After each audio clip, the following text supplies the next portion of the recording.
Hello everybody and welcome to the final round of the OGRL Coffee Cup for this mini-season. It's round 18 of 24. We'll be back after the new year for 6 final rounds, taking us right the way to February 16th. But this is the final round of this part of the season. Afterwards, we'll know what drop round each driver will be taking from this 6th race part and taking forward into the final 6 races, where there'll be another drop week and another 6 races for everyone to get to the end of the championship. It's myself, Ewan, and James Parfitt with you again for the final round of this season, final round of 2024 as well. We've come here to Sebring. We were expecting a sunset tonight race.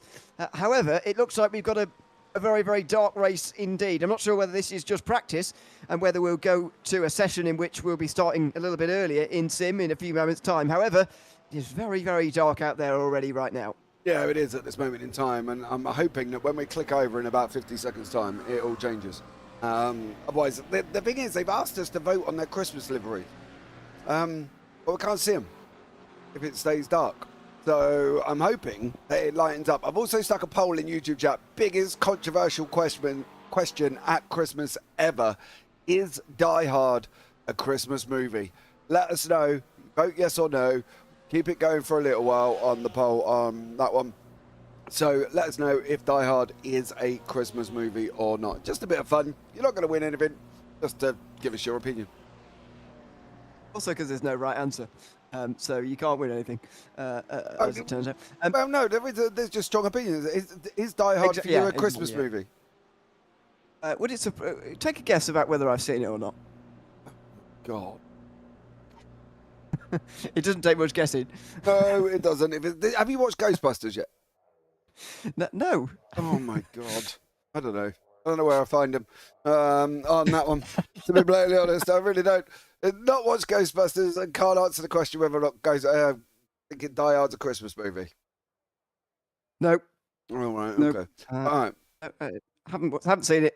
I don't really have much intention of seeing it either, to be honest with you. It's the biggest controversial question at Christmas. How can you not? I am aware of this sort of debate that goes on and has gone on for many years, but I've never been interested enough to watch it and decide for myself. Set at Christmas, and it's a hijacking movie. You think? And it's got but it's not really sort of, as far as I can work out, not really, Christmas related in the sense that, like, I don't know what's another Christmas film. Oh, I don't know. The Princess Diaries at Christmas or whatever. I've been forced to watch this over the fact that my child has had control of the TV. I don't really know. But give us your opinion in YouTube chat. Is it a Christmas movie or not? There is no right or wrong answer. It's just a bit of fun. We have gone into the 15-minute. Now, one of the things we've completely forgotten to talk about is well, we've got an extended race here this evening. Yes. I was going to ask a few things about that a little bit later, but yeah, 90 minutes here today rather than the normal hour. So, and this is, by the way, what we do every time we have an end of season race, if you like. We had it at the Nürburgring the end of October and at Misano as well at the end of August. We have 90-minute races to end the season. I mean, it's not too much of a difference, I suppose. I think the only difference here is going to be about the weather, maybe. We've spoken a little bit about the darkness. That is, well, it's only going to be even darker by the end, by the looks of this. And the other thing, though, it could be drier, because you might not be able to see very well, but there is a lot of spray being kicked up, and there are very many drivers out there on wet tyres at the moment. Only Nicholas Marshall, one of the Pro-Am drivers in a McLaren, is out there at the moment on a set of dry tyres, according to our timing screen. Now, he really talking about, it looked a bit early to me for dry tyres, but it doesn't look very wet, so I'm very confused about these conditions at the moment. Look at him just very slowly driving around at the moment, trying to get some temperature in, which is going to be the big problem here on these tyres. Yeah, it seems to be a very interesting fact, doesn't it, about the fact this weather in general. One time we sit back and we think it's absolutely chucking it down, and it's only lightly spitting and it doesn't really do anything on the track. And then other times we think it's only light rain, and we've seen cars go flying off faster than Bambi on ice. So at the moment, it's very hard to determine what is going on. It's difficult because the track doesn't look wet, but that's not the first time we've had this. No, it's certainly not. And I'm very interested. That's why I'm excited that this is 90 minutes rather than an hour, because I think by the end of the race we are going to see dry tyres, and there may be a crossover point. It may get tricky to work out when to switch on tyres, so it's going to get very interesting. But Nicholas Marshall is the only driver out there on dries at the moment. Everybody else is choosing what I would describe as probably the sensible choice, and certainly the safe choice, to be out there on the wet tyres at the moment. Some laps have begun now. Mitchell Bowen seems to be furthest round the lap actually at the moment, one of the pro Porsche drivers. Same format as usual, 15 minutes for everybody to do 3 laps on their own. And unlike in other circuits like Mosport we had a couple of weeks ago, it actually takes quite a long time to get round here, so people won't be waiting. People like Bradley Lovings, who likes to go out very late on, will be waiting a little bit less time, although he is still in pit lane at the moment. He hasn't set off just yet. Yeah, I think that's the thing. It's round about the faster guys will do 158, 159s. Some of the middle guys will do 59 to 201. Some of the slower ones, no offense, drivers, I should say, will do 2 minutes to 203s, right? That's roughly where they're going to be. Depending, obviously, with the weather, that might obviously extend a little bit, as you know. Because as we know, you can't go as fast in the wet as you can in the dry, right? It's obvious. So, you know, that's what roughly we're expecting. So, Tidwell, to get round and try and get his at least 3 laps in, he needs to have about 8 minutes of remaining a quali. So he needs to go out within the next few minutes to basically get the 3 laps in, because obviously he's got his out lap, then he's got his 2 fast laps, and that's it, like, kind of thing. So it's going to be interesting to see how these guys get on. Time-wise, the hour and a half, well, at the moment, checking on the time in the sim, and it's 9:15 at night. So 10 minutes time, we're going to be looking at about 11 o'clock finishing time in the evening. So yeah, for a week of spotting a Christmas livery, it's not good to put it in the dark. We're on a circuit with no floodlights, so Yeah. we're going to have a very difficult afternoon indeed. Over the line for Bowen, who sets the benchmark, 2:15.7. There's going to be some big gaps here, by the way. You normally see that in wet qualifying sessions and wet races as well. I mean, look at the gaps early on. Curtis Matthews there, 4.9 off pole. That won't be representative by the very end, you wouldn't expect, as Marshall Cocker Jr. sets the pace at the moment. Who's coming up towards the line right now? Quentin Price, one of those leading Pro-Am drivers, making his way over at the moment. He moves into 4th place, just behind Bradley Tidwell, one of his big rivals for the championship. Jason Iverson's coming over the line right now. Just behind him, Will Coffey, another one of the pro drivers there. Perno Hanno didn't get a lap time in first time round, so he's got to go again. Scott Carson's coming up towards the line right now in the AM class. He's in one of the Porsches, and he moves up to 8th place, currently on pole there. Jeff Sepulveda with a 2:18.4, but even he in 5th place in this qualifying session at the moment is miles away from pole, which has just been taken over now by Will Coffey, a 2:15.0 from him. Yeah, that's a good lap. 2:15.07. Obviously, you know, you would take bucket loads off in the dry for that to come down, but you are right. Now, I do want to talk really quickly about this man. I've had a message from him this week who he went along the lines of about the fact that he's going for the win. That he's going for 3 in a row. I've put the work in, which is still, we shall see, still think going to be a little bit chaotic if it rains on this track. So, Hilaric going for 3 in a row, apparently. He's done 2 races this season. He's won them both by finishing in the top 10 both times. Certainly the top 15. I think it was top 10, though. He's had a fantastic last couple of weeks, but it's been a very difficult couple of weeks in terms of weather, really. Mosport was pretty tricky. I think that was a drying race, wasn't it? And Montreal, the rain started to fall. We've had a week off for Thanksgiving, and we've had 3 weeks of rain in a row now. I think. Well, I suppose it's the time of year, isn't it, being December? In Sim, we're only in May, but everybody very used to a lot of rain falling down at the moment. It is very, very difficult, though, for these drivers, and especially for those drivers who don't like wet weather. They're going to be absolutely sick of it at the moment. Oh, I'm not a lover of it. I was out the other day in the Gem 3s in the supercars, and I was practicing, and then I put up a practice session for Sandown. Little did I know I put realistic weather, and it was absolutely torrential. And to say it didn't go well, it really didn't go well, to be blatantly honest. But if you're not a rain person, not a rain driver, and some of them aren't. That's the thing. Some of them aren't, and they prefer dry, and they all. That's the thing with iRacing, isn't it? People call for the rain, and then you get the rain, and now they want it back sunny. So, as we say, suck it up, Buttercup. You got to deal with it. Of course, this was the first special event as well to get rain. I'm sure that many people will know that if they did the Sebring 12 hours this year, it was all very exciting. And at the time, but as you say, some people really rather the rain went away now. By the way, if you're putting realistic weather on at Sandown, you are very likely to get lots of different weather conditions. It's near Melbourne. People from Melbourne often complain that there's 4 seasons in a day, a bit like we do in the UK. So there you go. I'm not surprised that it was tipping it down, to be honest. Oh, mate, it was horrendous. It literally was coming down cats and dogs. There was puddles everywhere. I couldn't get no grip in a Gem 3 car that's barely got any grip at the best of times. And even with wet tyres on, it made no difference, to be blatantly honest. So, I think we're going to have to, I might have to do dry weather or something at Sandown, because that might make it a little bit easier. Looking forward to checking out the new supercars, actually. Added into iRacing. There's a lot that's been added in this iRacing update, actually. Wondering myself whether someone's taking the Acura, if they're even allowed to, or they have to wait till next season. I think they probably have to wait till next season, don't they, to change car. Car swaps penalties, isn't it? Yeah, of course. So I'd imagine it may be taken up by a few, but I was, chatting to somebody the other day that who wasn't very impressed with the Acura, to us, didn't think it drove very well. So we'll see how people get on with it over Christmas. And when we come back on the 12th of January, we'll see who takes it up. But I'm not expecting, a huge field of Acuras like we got with the McLaren when it first came out. There was loads of them. Yeah, I don't know.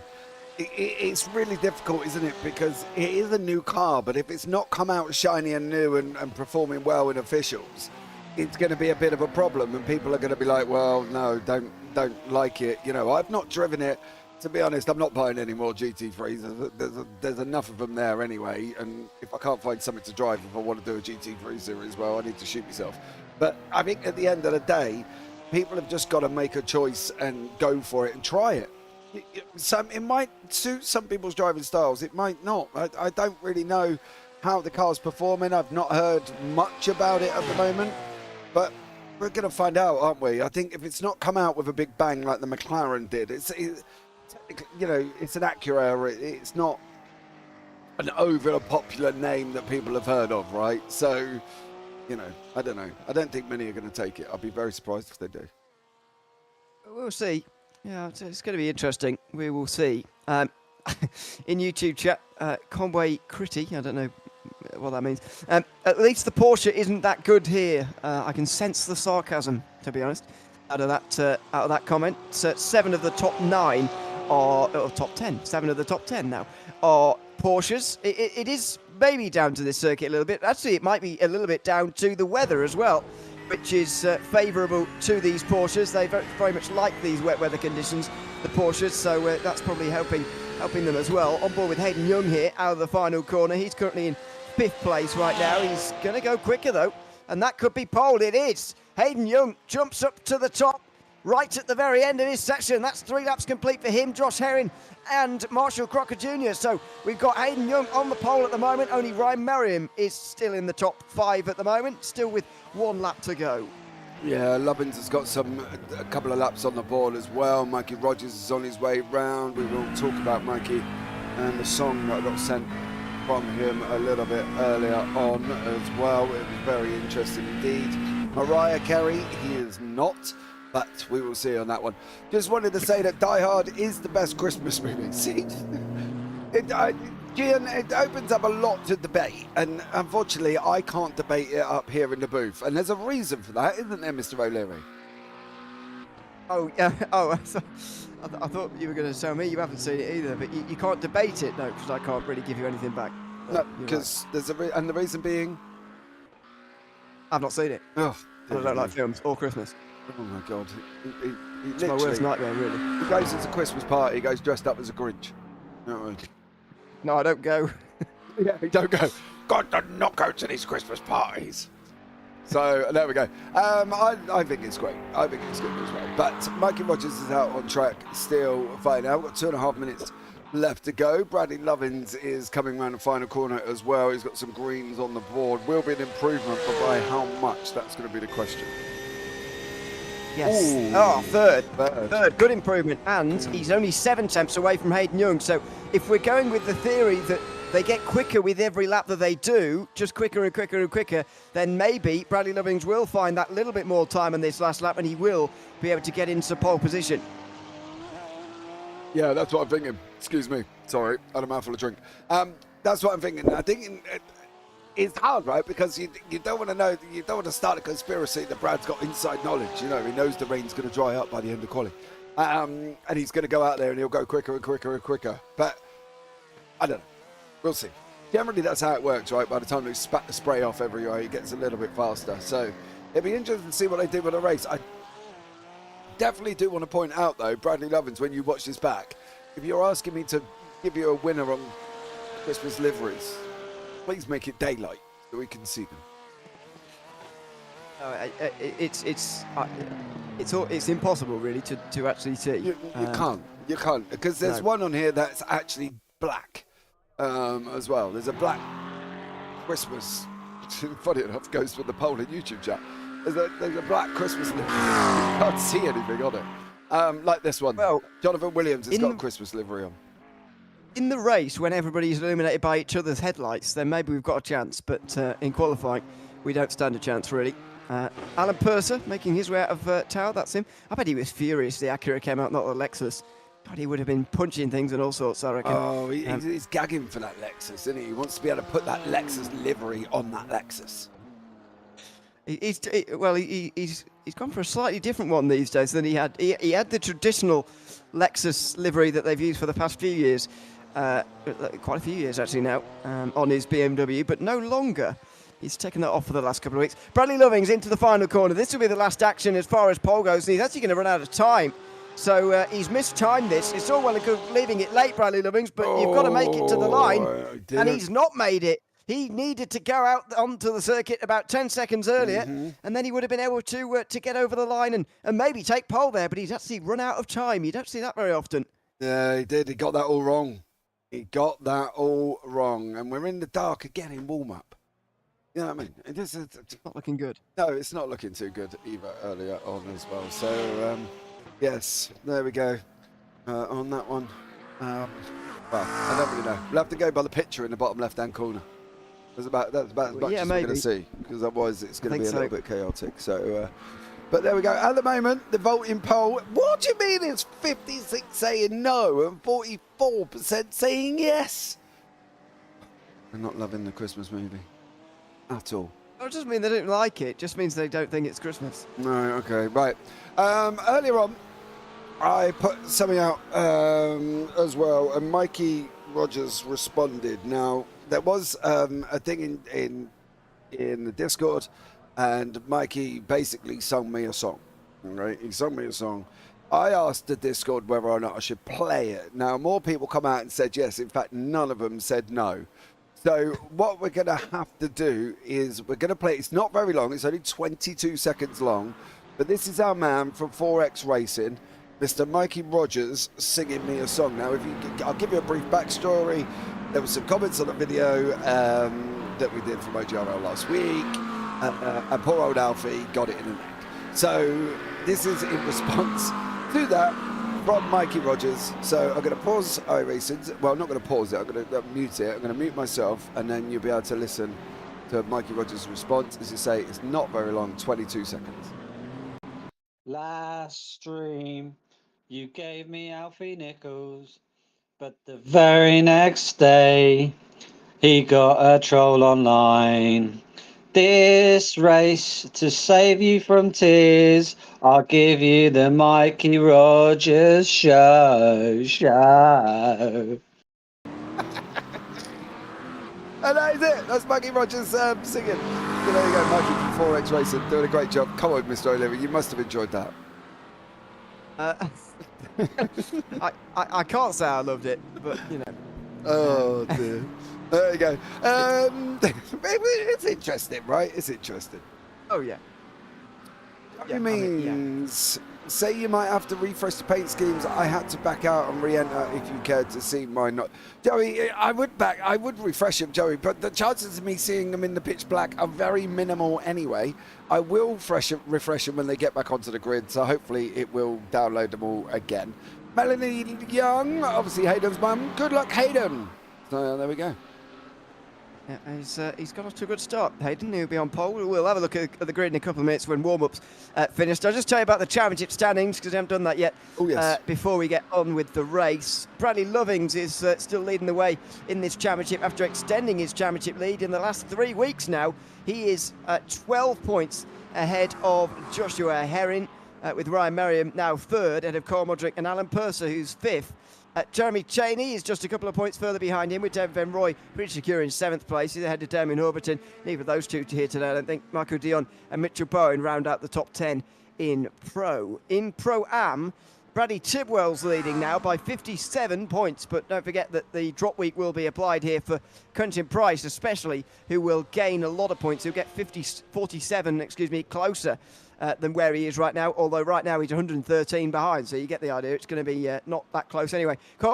Richard Modric, is second in that class ahead of Barry Acker. Then it's Price. Brian Dukowski is rounding out the top 5 with Pernod Hanno just 9 points further behind. Jonathan Williams is 7th and Michael Champlin, Dan Sporak and Adam Hansen. Then finally the AMs, where JT Sawyer and Joey Mines are tied on points going into this race. Mines has gained points in the last 3 weeks now on JT Sawyer. That's totaled nearly 20. Again, 14 points just before Thanksgiving. The week afterwards, another 3. Last week, another 5. So what does that make it? 22 points, something like that, over the last 3 rounds. Heath Hollinger is not too far away either, just 31 back, with Mike Elliott 79 back. Then Gary Spencer, who is rounding out the top 5. Cody Bont is 6th place at Jeff Sepulveda. Then Matthew Brennan Calvarsy. And James Hillerick, who's won the last 2 weeks in a row. And by the way, we didn't speak about it much. What a great qualifying he had. Yeah, he did. And he's, as I say, he's been practicing. He's going for 3 in a row. So there you go. Thank you, Curtis, for your wonderful message as well. And I do like your message in the Discord at the same time. Who decided to do a Christmas livery tribute in the dark? Well, I don't know. I can't answer that. I think this race was meant to be sunset into the dark, but actually it's just already dark. So I think the intention was good, but unfortunately the race is starting at about 10 p.m, which no time of the year it's still light enough to really see. So, although maybe in Florida, I suppose, you might be able to see it in July or something. But anyway, it looks like we're going to have a difficult afternoon trying to spot liveries. Hayden Young will be starting on the pole position ahead of Joshua Herring, with Ryan Merriam and Bradley Loving sharing row 2. Marshall Cocker Jr. and Will Coffey are on row 3 ahead of Barry Acker, who's on pole in Pro-Am. Richard Wedstead's 8th ahead of Scott Kimbrough and Mikey Rogers rounding out the top 10. Mitchell Bowen and Michael Dion are on row 6. Dion is here. He's in the Corvette today in 12th. At 13th place is going to be Philip de la Cruz with James Hillerick on pole in the AMs. In 14th place, he's ahead of 2nd place, Bradley Tidwell, who's 2nd place in Pro-Am, 15th overall. Jeremy Cheney, 16th, ahead of Rick Modric and Kenton Price. Then it's David Van Roy and Heath Hollinger round out the top 20. Jeff Sepulveda is 21st, ahead of Jonathan Williams, with Brett Basil and Jason Iverson on row 12. 25th is Brian Dukowski, ahead of Cody Bont. Curtis Matthews and JT Sawyer are on an all-AM row 14, ahead of Matthew Brennan and Alan Purser, rounding out the top 30. Carl Modric, 31st, ahead of Pernod Hanno and Chase Argray. Mike Elliott is 34th, ahead of Scott Carson. Joey Maines a long way back in 36th. He's got some work to do. Mark Long is 37th. John Gardner, 38th. Nicholas Marshall, who's on dries again here at the start of this race. That could be hero or zero status. And at the very back, it's going to be Preston Halfway, who will be not starting by the looks of things here. Halfway and Algray have not gotten onto the grid here as they pull away for their formation up. And Pernod Hanno is in pit lane right now. So he may well not be starting with everybody else, but hopefully does get into the race in a few moments' time. Couple of dry tyre runners here, Jonathan Williams and Nicholas Marshall, both in the McLarens, and both in the Pro-Am class actually, have taken a bit of a risk here early on, and we'll see if it pays off for them. Yeah, I think it might. It'd be very interesting to see how they go over it. It's going to be the first sort of 5 minutes. They've got to try and get them tyres up to temperature, and that's not the most easiest thing. As we know, it's raining. But one of the things that they might be able to be on this, track temperature's 23 degrees, so it's not boiling hot, but it ain't 18, 19, 18, 17 that we have seen previously here as well. There's been some drama with Bradley Lovins. He has been on and off the race circuit and is currently sat on the side of the road. Oh, and off. There's been something's gone on with somebody there. And Herring, that's Herring. Joshua Herring. So the two championship rivals are suddenly spun around at the very back. This is quite bizarre. Herring was on the second position. He was on the front row alongside Hayden Young. And this is slow motion, so we'll see what he does in slow-mo. Imagine he's just trying to warm his tyres up and he's just lost it. This is just bizarre, though. Out of turn 5, what's going to happen here? He's not going to be hit, is he? I hope not. Yes. Oh, he is hit. He's hit. He was hit there. Bradley Lovins has just driven straight into the back of Herring there. No way. He literally just careered him. Bradley Lovins. And then you just see him before he gets under the bridge. He just goes and doshes him one and sends him off. That is quite something. I was not expecting to see that. It looks like they're racing their way through here, trying to get. I mean, the iRacing system's probably shouting at everybody right now. Yeah. Because it normally does if you're out of position or doing something wrong. But race engineers will be screaming up and down pit lane. But Herring and Lovins are racing their way through the field at the moment. In a lot of series, you're not actually allowed to do this, but since Bradley Lovins owns the series and he's doing it, I'd imagine it is allowed. Here they come through the middle. They might not make it in time here. This could be a really messy start. They might be all right. They've got a straight. If everybody pulls over and allows them to go through, they might be okay. As long as they... where are you going? Lovins is cutting the corner there, trying to get through. Now you're right, on the straight, it's a little bit easier for them. They're going to race their way to the front here, Herring and Lovins, and get back into position. Herring back on the front row. I mean, their tyres, I'm not joking here, their tyres might actually be quite warm now compared to everybody else's. They might have actually seen some form of advantage from this, but the extra stress probably could have been done without, to be honest. There's someone pulled off in the background now as well, out of the final corner. Not sure what's going on there. It's I couldn't even tell you who it is either, but anyway, let's focus on the start of this race. An hour and a half, the final part of this mini season in the OGRL Coffee Cup. 6 more rounds after the new year still to come, so an important race for everybody who wants to win one of the 3 championships of this season. Out of the final corner, not leading it very long at all. Hayden Young gets it underway for 90 minutes of racing in the darkness and the wet weather here at Sebring. In towards turn 1, Young's going to be quite okay to hold on to the lead here. Ryan Merriam's going to get past Herring, who had a very lively formation lap, and he works his way around the outside indeed here. On the way down towards turn 3, he's going to break early though, and he will accept the fact he's down a position off the start. Herring is just ahead of Marshall Crocker Jr., who's just got ahead of Bradley Lovins as well. Yeah, Hayden Young got off to what he needed to do that, and he did it well. He got off the start straight away and has done a great job. But Ryan Merriam, as you say, sitting in second. Herring, the only fortunate thing is we've still got an hour and 30 minutes for them to keep going with. James Hillerick is up 1 place. He's leading the AMs at the moment, sitting in 13th. So James absolutely flying, and then Barry Acker is leading the Pro-Ams. But at the moment in time, Quinton Price has been off the side of the circuit as well, and he's unfortunately taken a trip through the grass, but is still up and running. But a little bit chaotic on the pace lap, and it looks like Nick Marshall, unfortunately for him, could be facing the wrong way. And I feel there might be somebody else involved in that. Michael Dion's also off it, down at the next corner. It might be on his own, to be honest. Marshall's on dry tyres, don't forget here. So he may have gone off on his own. Just up at the next braking zone at turn 10, it looks like Dion has gone for a spin. Ooh, Michael Dion is down in 34th, and he's still off, actually, with John Gardner. Oh, no, it was on the straight. That's all the flat-out bits, I should say. It's a bit of a bizarre place to find yourself. Let's see what happened here on the replay. Dion's on the inside there, by the way, on the Corvette. Oh, he gets up on the curb and slides, and he's very lucky. Whoever was alongside him there is very lucky. Dion hits the wall, nose in first. and Gardner goes and joins him not long afterwards. So they're down at the back of the field, I'm afraid, now, after all of that. Jonathan Williams, by the way, the only one on dry tyres other than Marshall, who we've already seen go off the road. I'm afraid it's not worked out on this opening lap. He's lost 6 places already. Yeah, the people on dries have just got to try and get it through the first few minutes, I think, and then they might be okay, but it's keeping them there. Rogers and Kimbrough swapping places side by side, coming through the final corner as well. Very lively start here at Sebring, very lively indeed, and it's going to continue like that, I believe, as well, for pretty much the majority of the race.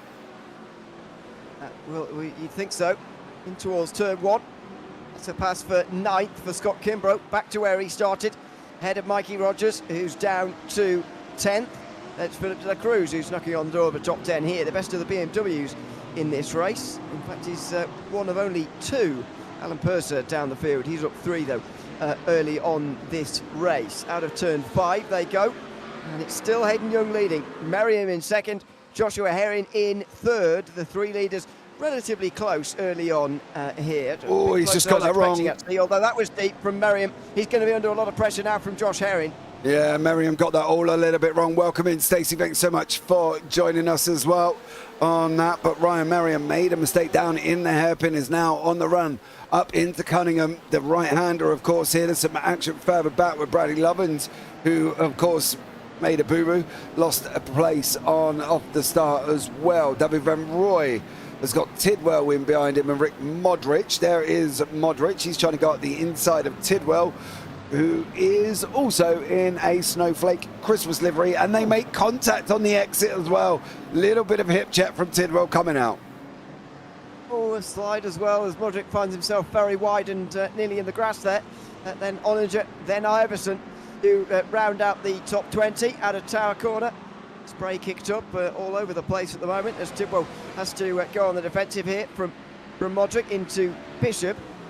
Down through the left-hander, down on the brakes. This is one of the larger groups in the field, as there is from Philip de la Cruz, who's up to 9th place now. He's made a really great start here, as he's now up inside the top 10. He's ahead of Rogers and Acker and Bowen, who are all very close and nearly going 3 wide down the back straight. Yeah, they're all very close together here at this moment in time as these guys continue to fight. You can see that's 4X and Mikey Rogers, then Bowen and Acker in behind. Acker's going to have to try and come back. Hilleric's in behind that as well, playing the game that he's played for the last 3 races. He's just been sensible after sensible, isn't he? And literally trying to make sure that he don't do anything silly, but he is leading away. But this man has just got it absolutely wrapped up. He's looking good at the moment, Hayden Young, but there's a very, very long way to go and a lot to think about. I can't help but feel we're going to go through this race and having to make a pit stop at some point to change tyres. However, so having said that, Jonathan Williams and Nicholas Marshall have both come in already to change theirs back onto wets again. So we can't be that close to the crossover point. And also, it's going to be more difficult to dry out, I suppose, considering it's dark. If the sun was beating down on this circuit and the track temperature was really high, you'd expect the water to evaporate quite quickly, but actually it's not going to in these kind of cool temperatures with no sunlight at all. Yeah, it's not, unfortunately. Richard Westhead here has been promoted up to pros this week as well, so just a quick heads up on that one. He is up in the pros and sitting in 7th up 1 place at the moment in time. But as you say, it's not getting any warmer, and it's not going to get any warmer. The temperature's only going to drop lower and lower as the evening rolls in, right? So it's fairly obvious as generally as it gets colder and colder over the evening. But yeah, I think Marshall and Williams, great idea, best not in practice. Yeah, it's good to take a risk, I think, every now and again, especially on a call like that. As I said at the time, it could be a hero or zero moment, and unfortunately he ended up in the pit lane with his tail between his legs, so that will be for later, probably, the dry tyres, if at all. Coffey goes a little bit wide there. Oh, and Westhead was thinking about diving down the inside at Le Mans, but that wasn't going to happen.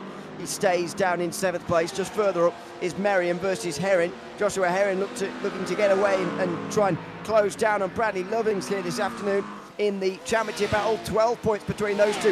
Herring on the outside, though, can't work his way past on the way into Sunset Bend. Yeah, Joshua Herring trying to do a good job there with Ryan Merriam. If he can get a decent run out, he might be able to get alongside him going into turn 1, into the left-hander. but he doesn't look like he's going to be able to this time around, unfortunately. For Josh Herring, he's going to have to sit there behind Merriam and wait. Crocker Jr. is under pressure from Kofi here and Richard Wested. So if these guys can catch up to Brad Lovins, who's kind of in that no man's land at the moment. He's got 2.5, I think it is, in front of these guys, and 1.5 further up the road away from Herring. So if these guys can work together and catch hold of Brad, it should make for some very interesting racing. Brian Dudkowski has also had a moment there, and Quinton Price is back on the circuit, but Dudkowski dropped right the way down towards the bottom end of the grid. Let's see how this happened. This is through Bishop and then into the final chicane. He turns in, and that car was going around right from the very beginning, I'm afraid. Spins around and does grab the wall as well. Won't be the last time we see that kind of spin here today, I would imagine.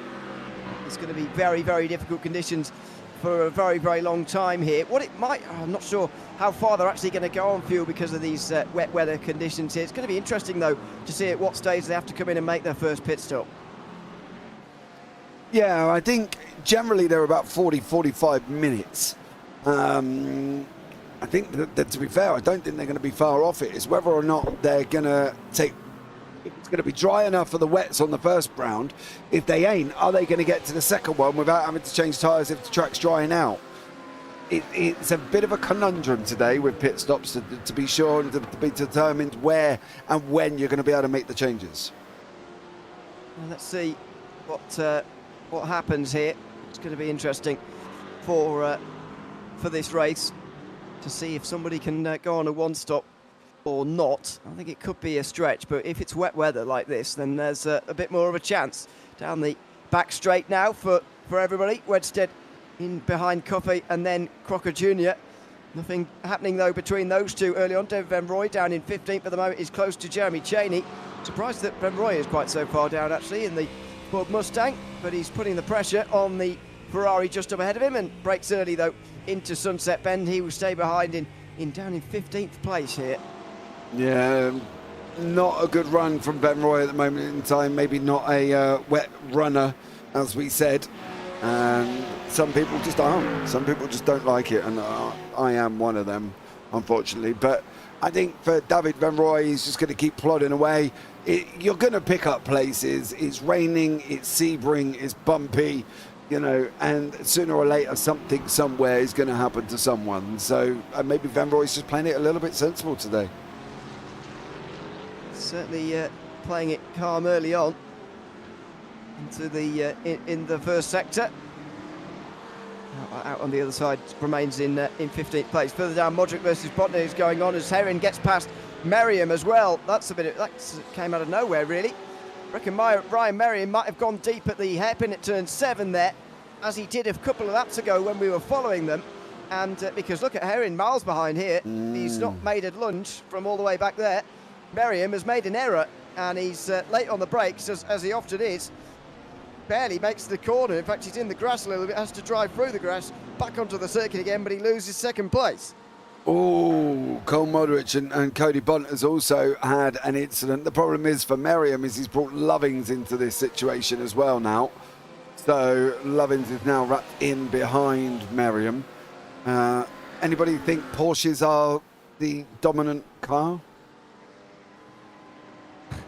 I think it's a wet weather thing rather than a Sebring thing, actually.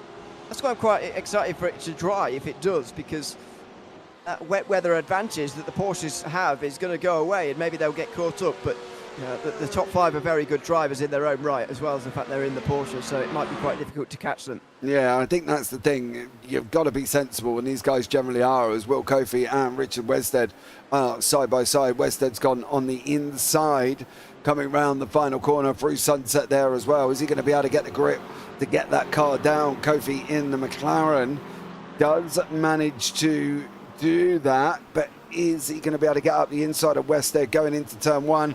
Not this time, and Wested's going to hold that position after making that overtake. Yeah, he's through into 6th place, the best of the non-Porsches. That'll be pleasing for Richie Wester. Interesting that he's been moved up to Pro, to be honest. I think he brought this up last week, that he's maybe a bit too quick for a Pro. I personally think that, you know, he's he was okay in that class, but clearly the admins of the league deciding that Wedstead needs to be moved up to pro. It is always difficult because he's either mid-pack in the pros there in sixth place, up in sixth place, Wedstead, or he'd be down in the leader pro-ams at the moment. So it's difficult as Mark Long goes for a spin through the final corner here. Yeah, I'm not sure what happened here. I've got a funny feeling this might be not just Mark Long. Oh, it is Mark. Ooh, it that is just Mark Long. But where is this incident? Because I believe Curtis Matthews also has a bit of a drama. Is that the leader? Is that? No, that is Curtis Matthews there, who gets a bump in. Yeah. He was trying to weave around Mark Long, and in doing so, went straight into the side of another Porsche. Not sure who. Mike Elliott, maybe? Look at that, he's just trying to weave there and sort of forgets where he is almost, and goes straight into the side of the Porsche, which remarkably, by the way, the Porsche he turned into was completely unharmed by that. But Curtis Matthews did go for a spin. He's down now outside the top 30 in 33rd now, unfortunately. And someone's got their lights off there. Michael Dion with no headlights. That really must. Oh no, he ain't got nothing to do. He's got no front end. He's got no front end off that, has he? That's when he hit the wall out of turn 9, I suppose, when he clipped the curb and smacked the wall. Didn't realise his front bumper had come off, but he can't really afford to be leading this group because we're able to see where he's going. No, he's going to have to stay in behind the car in front, isn't he? That's the problem. When you've got nothing to be able to see, you can't project light onto the road to be able to see anything. So if JT Sawyer's not really holding you up that much, for Michael Dion there, I wouldn't. I do wonder whether or not Dion is even aware it's not there. He must. Yeah, because right now it looks like he can see. But let's see, when he pops out here, it almost looks like he does have headlights when we go on board with him here. And it's almost something graphical on our end that is showing that he doesn't. Oh no, maybe no, he doesn't. It's pitch black. Does he? No. Oh, he's going for it though. Maybe you're right. He doesn't realise because he will start to realise very soon. Because as soon as he gets ahead here, he's going to find it a little bit more difficult. Now he's using the headlights of Sawyer, but Sawyer's behind him, so some of that will be blocked by the Corvette, some of the light will be blocked by his own car. And second of all, as he gets further away, which I'd imagine he will do, he'll be able to see less and less. I mean, look at this. Yeah, well, once he gets out of this section, everything's just going to be blank, isn't it? Has he still got Sawyer light in the road? He's got Sawyer a little bit. There you go. Not great. Just, that Sawyer's lights flicking right across the back. And look at him slowing down here. I think he's realising, hang on a minute, I can't do this on my own. And Sawyer's dropped 2 seconds. Now all of a sudden he's only using the track lighting and there's not a lot of it. Oh, Michael Dion is going to be feeling like going to the bathroom in the night. He's just going to be feeling his way around this circuit if he possibly can, bouncing from either side of the road. This is difficult stuff. I mean, he needs a good... I hope he knows this circuit well, because he's only going on muscle memory at the moment. Yeah, he has. You can see he's got nothing. What's worse is the light projection on the barriers. Looks like he has got lights. I can promise you he hasn't. And he can't actually see anything. I don't think he can see. That's the thing. There's these small lights on the outside of the circuit, isn't there? Almost like he's off. He can't see. Oh goodness me! That was just out of Collier. He's off the road, and he needs someone else to help him here desperately. He's got 11 seconds ahead of him. He's not going to catch Heath Hollinger like this, and he needs to slow down to allow someone to catch him up here, because Dion can't see. Doesn't know where it is. He's got these very small lights on either side of the circuit, almost like what you see on a runway at night. And that is supposed to be helping him right now, but it's not really. They're very small, and they're not really helping him at all. He's doing the best he can, but that moment off track there through Collier was purely because he couldn't see a thing. No, he couldn't see nothing. That's the problem. He's got a bashed up car. He can't see anything outside of that. If I was him, I'd be into the pit lane. You can't drive like that. He'll be a menace on his own, on the roadside for Michael Dion on that one, in that Grinch livery. Maybe he just doesn't want to go in. I don't know. He's got a lot of understanding. He's still not, though. No, he's not coming in. Well, yeah, I would agree. He definitely should be in, because at the end of the next lap, he'll need, what, 2 35-minute stints to get to the end, and he can absolutely do that on fuel, so especially in these conditions. So I agree. It is definitely worth coming into the pit lane and being able to see again, because right now he'll be finding that very, very difficult. Absolutely, and I think that's the thing for Dion. Cut your losses. Cut your losses and see what you can do. Jason Everson has gone out on dry tyres. Oh dear. And whether or not he can hold it. Time looking like? Is this an out lap? Lapped on. He went in on lap 6. So out lap would have been 7. Yeah. So we're going to find out in the next one. That's not going to help. Yeah, you're right. We're going to find out after the next lap time. Alan Purser's been in for his first pit stop of the day, but he's not changed tyres yet. Probably the right call right now. There's still a lot of spray being kicked up at the moment, despite the fact there's nearly 40 of them out there. It just doesn't seem to be that water's being cleared away from the racing line. No, but then you got to think of where the circuit is, and you know it's an old airfield. There isn't massive amounts of drainage. I wouldn't have thought in and around it. So the water's disbursement has got nowhere to go, is it, in general? And I think that's the thing with circuits like this. It's an old school style circuit, so it's not going to be the best drainage ever.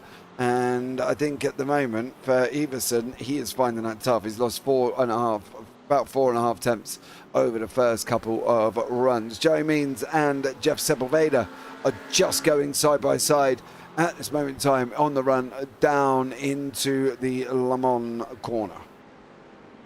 A great start from Joey Means here in 24th place now, up 12 from the start of this one. That's a fantastic start for him. He is now 5th in class, ahead of JT Sawyer, who is down in 6th place now, 3.5 seconds behind him. What a great start for Meins here. The two of them tied on points at the start of the day, and will be in the championship lead as things stand going into the Christmas break. Yeah, he will be at the moment, but the man who said he was going to go out and do the business and take 3 in a row, Mr. James Hillerick, is doing just that.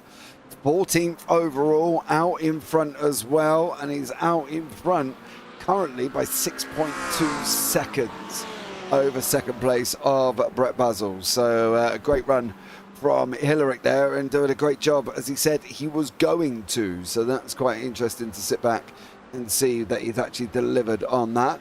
Brennan is alongside Mark Long at this moment in time on the run down into turn 1. This is a non-class battle between 4th and 8th place. Oh, someone grazed the wall in the background there.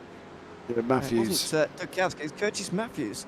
Not sure how he drove himself into the wall there, but anyway, he's at the back of this group. Still for 27th in the field, but he's just lost out as Matthews to Dukowski. Too quick. He's trying to work his way through. It's difficult still. Matthews breaking deep into turn 3 there. Yeah, he went in far too quick, and unfortunately for him, got it all a little bit Pete Tong for Matthews. He's now just got to stay in. This is going to be minimal vision. If they go left, I'd be going right just to try and see something. Oh, well, he can't now because he's got Dukowski doing the same thing. On the brakes, on the brakes, on the brakes, on the brakes, on the brakes. He's not going to stop. Oh! Whoa. There it is. Oh, and Dukowski's off in front of him as well. That was Brennan he went into the side of, and Curtis Matthews actually got 2 places as a result of that. That was looking for quite a long time there, like it would have been a strike, actually. He was down the bowling alley there, and Curtis Matthews very nearly going straight into the both of them. Yeah, it was almost a punt to pass on that one. De La Cruz has been off, Sepulveda's been off as well with Joey Mean. So whether or not this was an incident together, that Sepulveda, Means went off as well. So I'm wondering if Joey's come in. There he is. Ah, there's Meins, not entirely related, but goes deep and gains 1 place and loses another one to someone else. So Meins stays where he is as things stand, but still a great opening 20 minutes or so from him. Jason Iverson, by the way, has been over the line for the first time, 2:24 last time round. Hayden Young did a 2:14.9. It is not time for dry tyres yet. No, definitely not, but Nick Marshall is also not having a good time. Not having a good time. On dries, of course. Yeah. He's back on wets now. Oh, too quick. Doesn't seem to be helping too much. He's gone for a spin there at turn 10. Yeah, way too fast. Yeah, but this is Matthew Brennan and Dukowski. Dion is now in pit lane. So hopefully that's to get the rest of the car fixed so we can actually see. Scott Carson is also in pit lane as well. I think this is generally should be around about a two-stopper, as Dukowski is now going to... Thought he was going to send it on the inside there. That would have been messy. He had a bit of a look, but doesn't go for it. Michael Dion did indeed get a new front end on his car, so he's back out again. He's gone on dries though. Interesting call from him there. Scott Carson's also coming to go on to dries as well. I'm not sure what they've seen from Jason Iverson that has encouraged them. Last time round was 2:23, still 8 seconds off the pace. Yeah, I don't know if that swap over or crossovers. Oh, Mike Elliott. Oh. Dion and Elliott there, but Dion can't get the power down any earlier. You see, he had to wait an absolute age before he could get that power down, and at the moment once he gets it down he's quick, but being able to get it down and lay at the throttle is very, very tough at there. Dry tyres, wet weather on what seems to be a non-real drying circuit. I do like Michael Dion's livery, by the way, not that we can see it very well, but I'm going by the picture in the bottom left hand corner. Yeah, but that's you. Yeah, exactly. That's it. That is you all is over. It strictly Christmas, or is it? I just like the colours, to be honest. The green. It's a Grinch livery. No, that's not the right green for that at all. It is Grinch livery. It is. Oh wow. It is. Well, that's not why I chose it. But, why did you change it? just like the green, really. It's just It's a good colour, isn't it? It is a Christmas livery, yes, on that one. Good morning, James and Ewan. Good morning. I skipped racing this one today. James, I'm not sure if I told you this before. Cunningham Corner is named after my father's cousin, Briggs Cunningham. And that's from Jim Cunningham. Why is it named after him? Jim? That is, it's a great fact if it is. If that's true, that's amazing. He's What did Jim just to come in the YouTube chat and just tell us a lie? He could be. I mean, he's not the only person in the world with that second name, so it's, you know. All right. He might be. Okay. I mean, if there was a one with my second name, I'd claim it as well, if nobody knew about it. So, that's definitely my uncle's second brother, or whatever. You know what I mean? It's bad enough I got Craig Jones claiming Craig Jones Corner at the Algarve. You know what I mean? It's ridiculous. It's like, oh yeah, the corner's named after me. I'm like, no, it's not. It is. He was going. But yeah, if that's right, Jim, what did your uncle do, or father's cousin do, to get the corner name? You must have done something. It's like Forest Elbow, right? You've got to have done something at the corner. What's Forest Elbow named for? Really? I don't know that. Because a motorbike went round the corner, driver on a motorbike scraped left half of his elbow on the side of the wall. Oh no, that's not nice. Oh dear. Hold on, I'll find the actual full details, but that is literally... Don't find the picture. Named after Jack Forrest, a motorcycle racer who scraped his elbow away after dropping his bike on the corner. That is nasty. Ryan Merriam's into the pit lane, by the way, from the top 5. The leaders have started to come into pit lane. Jim Cunningham says he was a famous racing driver from the 50s and 60s. There we go. I'll give him a Google in a minute. I'll do it. He's going to drop down the field outside the top 10 here. Got a big decision to make on tyres. He's going for dries. Ryan Merriam's going for tries as well. What's Iverson's last lap time? It's another 2:25. I'm not seeing any benefit, really, unless this is an error from Ryan Merriam. I'm not seeing the benefit, to be honest with you, of Ryan Merriam getting onto this set of tyres. Yeah, I don't know at the moment. I think for Ryan Merriam, it's going to be a little bit of a struggle there. And I think he's going to have to try and tiptoe around, though. I will like to ask Jim if one thing. Apparently, your uncle or your father's cousin made his money from a wealthy heir to a meat packing fortune, Jim. So are you rich? Are you a billionaire or millionaire? Because apparently, according to Google and Wikipedia, Briggs made his money from an heir to a meat packing fortune. Apparently. This is I'm just reading his Wikipedia page about the sailing cup as well. Goodness me. Well, Ryan Merriam's off, by the way. just briefly to get back on track.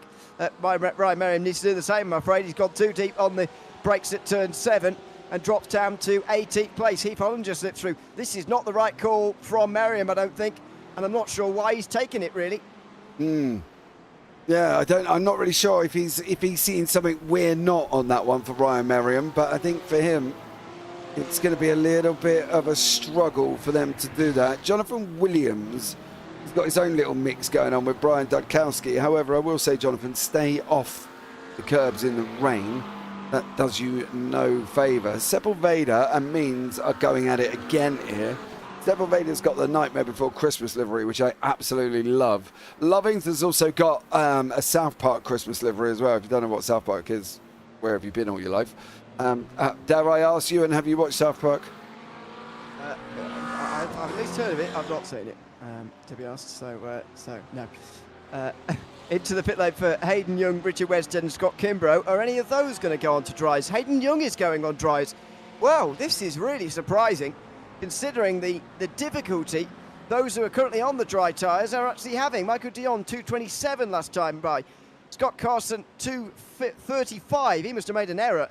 Iverson has come in again, so but not changed off with the dry tyres. So this is very interesting indeed. Ryan Merriam's out there on an outlap at the moment. He's going to be miles behind Young, though, who's already out onto the circuit again. He's on dry tyres, though, as is Kimbrough and also Richard Wedstead, also going on to dries, although Wedstead is taking a very long time in the pit lane.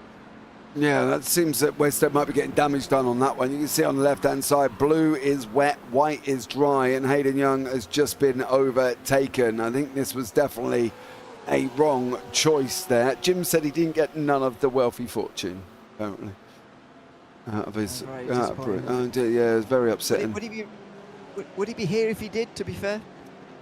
I don't know. The only thing I know about Jim is he's retired. And so, there you go. Okay, there you go. It might be. It's just for, just for a little bit of fun, isn't it, for Jim? Yeah, well, it's true. I'm just enjoying reading his Wikipedia page, to be honest. Are you still reading that page? I'll maybe save it for later. Ryan Merriam gets past Scott Kimbrough for 17th. They're both on dries, but Kimbrough's only just come out on them, so he'll be slipping and sliding all over the place.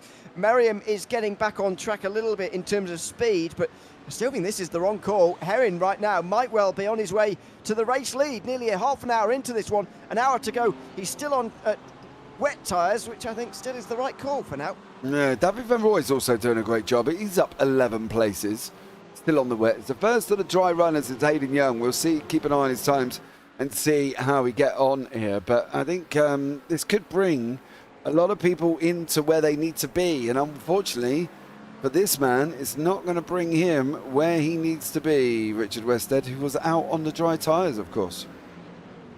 I think this is an outlap, first big braking zone, and he's got it wrong, I'm afraid. And there, off the circuit. His pit stop, by the way, was 1:05. He must have sped on the entrance because that has all the looks of a speeding penalty to me.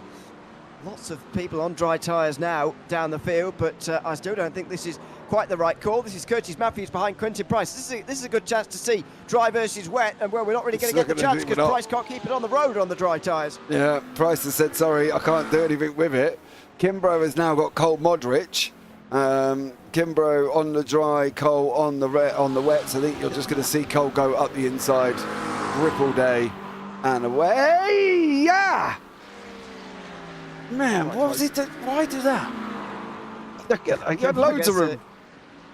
Yeah, well, yeah, it's a very wide corner. But look at that. As soon as you get into a corner, no chance for Kimbrough. Although the gap isn't huge between the two sets of tyres, it is noticeable. And the wets are probably still just about the tyre to have for the moment. But we can't be that far away from the crossover point. Some of those dry tyre runners are getting quicker. This is Tidwell versus Basil with another driver mixed in as well for good measure, a lapped car. Yeah, so is it really? Wow. No, it's not. It is a lap car. You're right. Young's off in the background. Speaking of which, 13th place. Young was struck there in the background. He'd slid his way straight into turn 7, and he's still struggling out there. They weren't the right tyre. Generally, when you go onto dries, the rooster tails at least have to, disappear, and they're not disappearing. And I think anybody that's on dries is just going to go down the order, and I've got to be honest with you, Heath Hollinger is right behind Hayden. I don't expect this to be a very mission of an overtake. Now, did you spot what was on Heath Hollinger's car right at that moment in time? No, I can't see it. Oh, yes, I can now. I've just read it, yes. Yep. This was Heath Hollinger's. Well, this is it. I can answer the question. There's, just in case, without a doubt, Die Hard is a classic Christmas movie, right there with A Christmas Story. He's got Die Hard all on his car there as well. We'll have a look. Hopefully, he'll clear Hayden Young shortly, and then Hayden will project his lights onto the car for us to be able to see it. But yeah, great job from these guys, and unfortunately though the dries look like they may have gone a little bit too early. Isn't it a series, by the way, that you have to spend about 10 hours watching? What, Die Hard? No, Yeah. you watch Is it a film? It's a film. It's a film. You watch one. Okay. You can. What am I thinking of? I don't really know what you're thinking of, to be honest. The determination of Die Hard is basically Die Hard 1. You don't have to worry about any of the others. It's the first one is set at Christmas. The rest of them are meh, in and around Christmas, but it's always, the debate is always on the first one. Is the first one a Christmas movie? Yes or no? That's basically where it's at. Okay. Fine. In the pit lane for David Van Roy and Heath Hollinger as the dry tyre runners go past again. Ryan Merriam last time, 2:22. It's still 7 seconds slower than Joshua Herring. I cannot get my head around this choice from these guys, but it's... Oh, he's got it wrong! Oh, and there you go. Merriam with a big slide there. He's going it up in time to avoid the wall, but this is A, slower than the wet tyres, and B, far, far more difficult. What did you do? You're on wets. David Tillerick, of course, having a spin on the exit. You don't see that very often. James. On the exit of turn 7. Oh, he slapped the wall too. That can't be good. You're never going to throw a win away in class. That's how you do it. He had that nailed. He had a 6-second gap out in front as well. Watch Philippe Dela Cruz here. Just leave Hayden Young for absolute dead.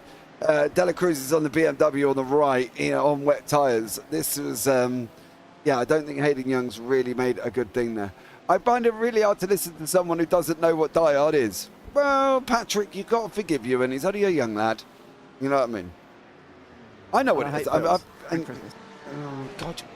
All right, so he hates films, he hates Christmas, and he hates snow. I know that much. Yep. And the cold. And kids. It's literally all Christmas is. Anyway, Josh Herring is into the pit lane, and he's putting on dries as well. I can't believe that, really, but he's going to be out ahead of Hayden Young by a long, long way. Young is only just coming down the back straight right now, having been passed by Philip De La Cruz, and Herring's already on his way. So, I mean, surely he's got to have seen some of the lap times and the fact that Young wasn't getting any close to him, and Herring's clearly decided that it is a good idea to come in and put dry tyres on, so he has done it. And now he's going to be struggling out there. What's the lap time going to be this time round for Hayden Young? Is it getting any closer here to wet tyres? Clearly not, because Philip De La Cruz has just overtaken him. What is the lap time here for Young? 21.7. It's still getting quicker, but they're still a good 5 seconds off the pace.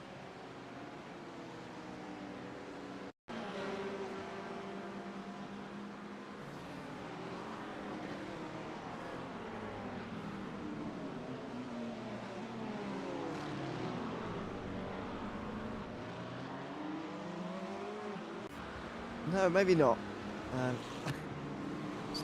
There you go. Merriam is now behind Scott Kimbrough after that error we saw not so long ago. So that was Scott Kimbrough who slipped through. The two of them last time round setting 21.1 and a 24.7. Still miles off the pace. What's happened? Oh. Yeah.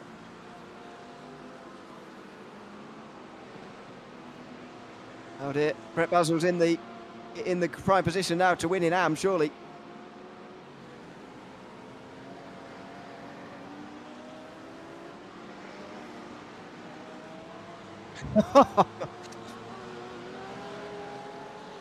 Oh dear. Oh, Lovings. Sorry, Lovings is into pit lane, and Marshall Crocker Jr. I think they must be running out of fuel that's forcing them to do this, but I'd put wets on again here, to be honest with you. I'd be very tempted to put wets on again. So let's see what Bradley Lovings decides to do, as we must be getting to the end of this fuel cycle. Erin, of course, pitted and put dry tyres on, so might well be out behind these guys. He's just ahead of Scott Kimbrough, who's got Ryan Merriam right behind him in the Porsche there, but Kimbrough's about to be back behind him again. Brakes very late, too late. Scott Kimbrough goes straight on.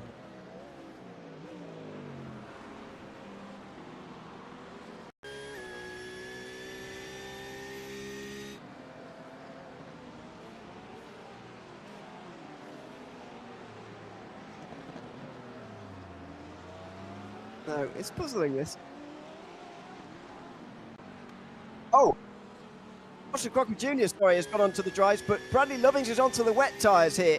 So that's very interesting indeed. Bradley Lovings is going to be miles out in front of everybody now because he's on the correct tyres, unlike everybody else. Barry Acker is putting on dry tyres as well from the lead in Pro-Am. Mikey Rogers has made the right call. He's onto the wet tyres now in the pros here, by the way. So he's staying on the right tyres as things stand. Will Coffey, Jeremy Cheney and Cole Modric are all still yet to come in. Mitchell Bowen is staying on the wets, which is a good thing for him. Bradley Tidwell, though, is going onto the dry tyres. That's the leader of the Pro-Am Championship. Philip de la Cruz is going onto the dry tyres, although Rick Modric, has stayed on the wet tyres, as has Brett Basil, who is going to be behind James Hillerick, I think. Even, oh no, he's not. Hilleric's a long way down.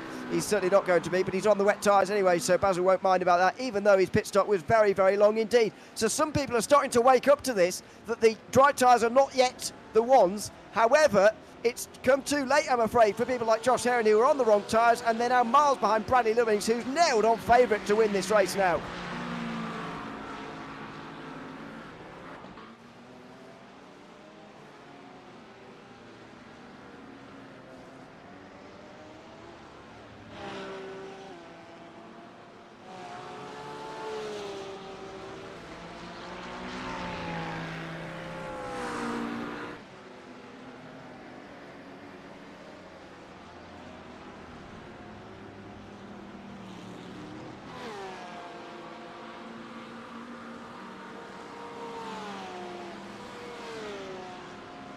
That's the question for these, is whether or not Will Coffey's going to go with the dries, but Cheney 5 seconds out of Crocker Jr. Are you going to make the right choice here or not is the question. Ryan Merriam last time, though, 2:19.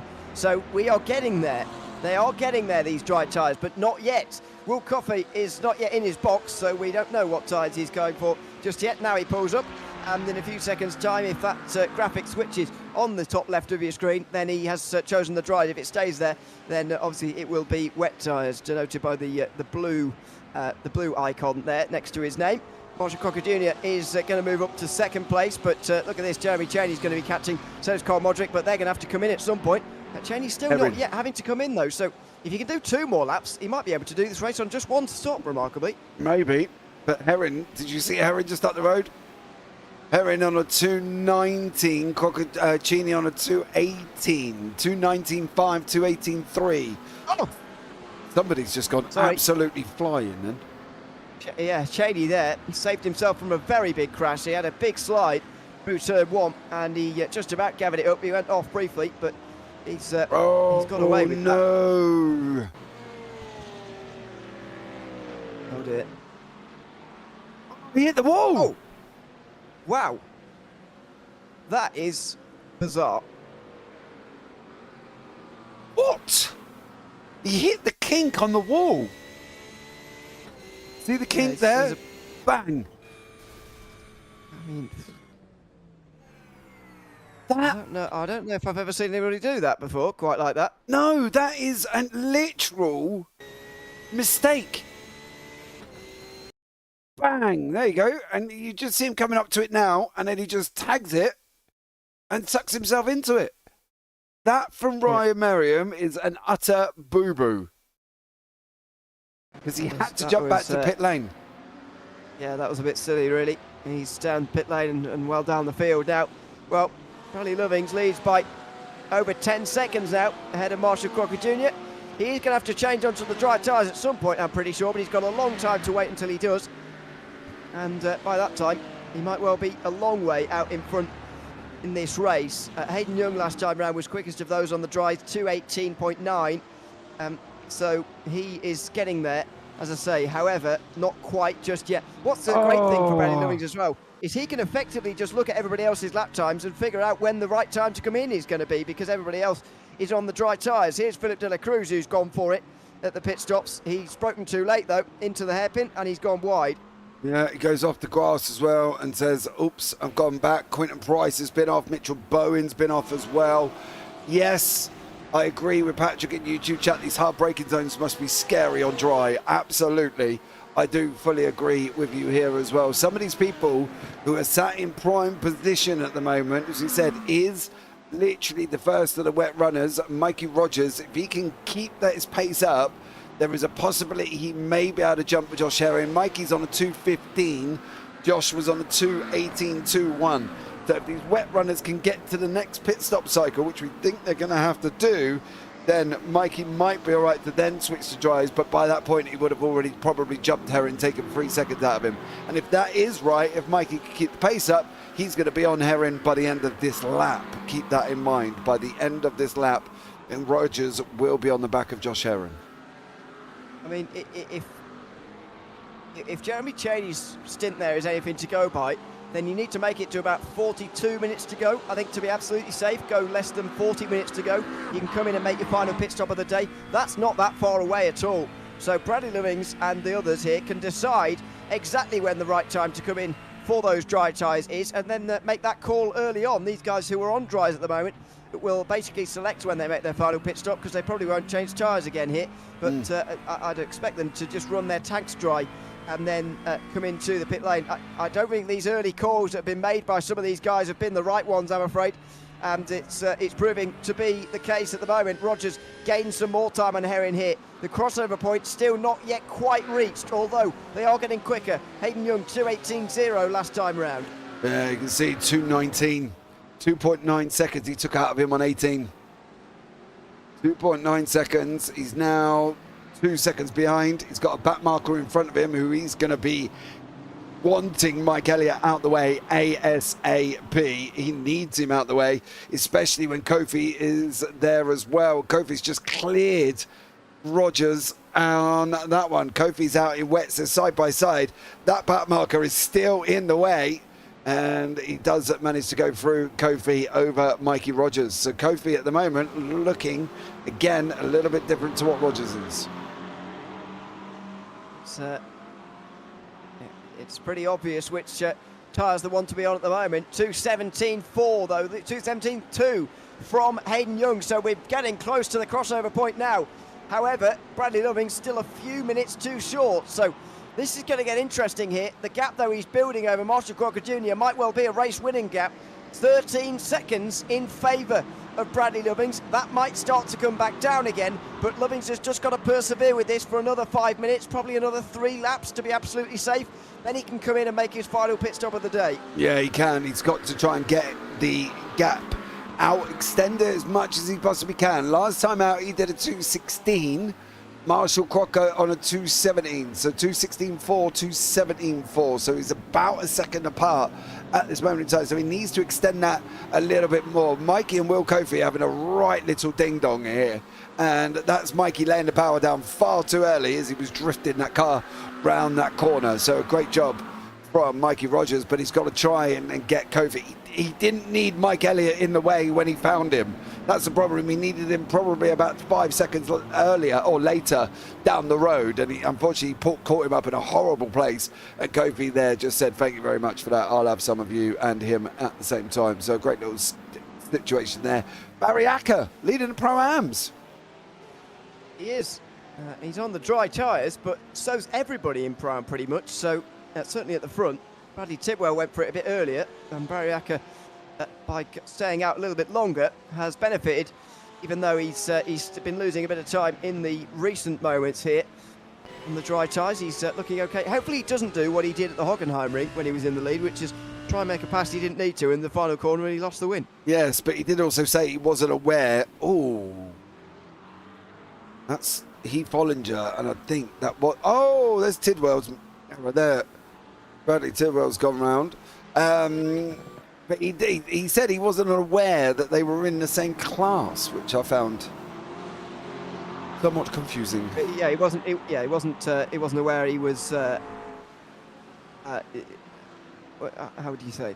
Leading the class. He wasn't trying to pass someone in his class, which was why we were saying, why on earth is he doing that? But he didn't know that he was leading his class, which is a bit of a problem. Will Coffey is just in behind Josh Herring here, by the way. So those dries still not quite there yet, although they're into the 16s. We're getting right to the crossover point, but not quite just yet. The wets with a small advantage, especially because they can go offline a little bit and make those passes, and Will Coffey is now up to 4th place. Yeah, the thing is, you say he's almost there on a 2:16. Coffey there in front of him did a 2:14.42, nearly his fastest lap of the race. Just that last lap around, he did a 2:14.42. So Kofi is absolutely flying. JT's been off. JT Sawyer, Marshall Crocker, and Curtis Matthews. Curtis looks like he's left the pit lane and then had a little bit of a ding dong with himself, I think. See what's happened here. Oh, he slid onto the circuit. This is dangerous. There's someone coming up here. Oh. There's a couple of people. He just, oh my goodness, he now go on. out the way. Goodness me. Oh, he did it. Oh no, Heron and Rogers have crashed. Oh dear, they were battling as well. They may have come together here. Heron is just up ahead here in the Porsche with Will Coffey just up ahead of him. And, oh no, Rogers, too late on the brakes, he slides straight into him.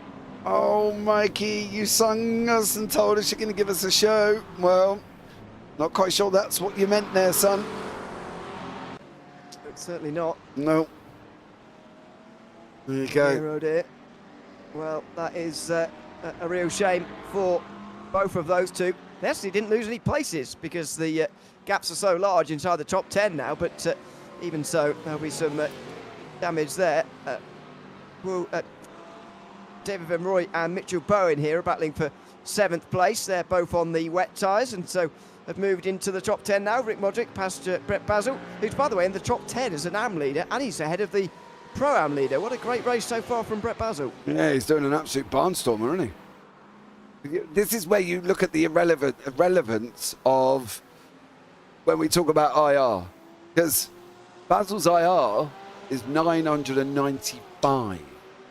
Barry Acker's in the Pro-Am is 1,275. And this is the difference between I-rating. When you're in the league, I-rating just means absolutely nothing. Literally doesn't mean anything.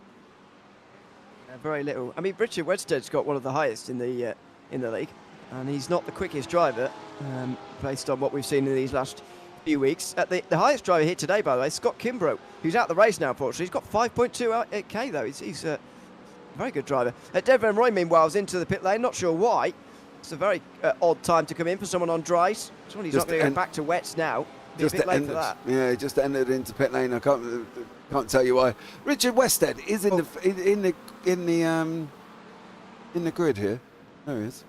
Yeah, there he is. 17th. Sorry, I misspoke earlier. Van Rooij was on the wets early. He's just gone on to dries now. So he's seen the crossover point happening. He's seen the opportunity to come in for the final time in this race, and he's doing it now.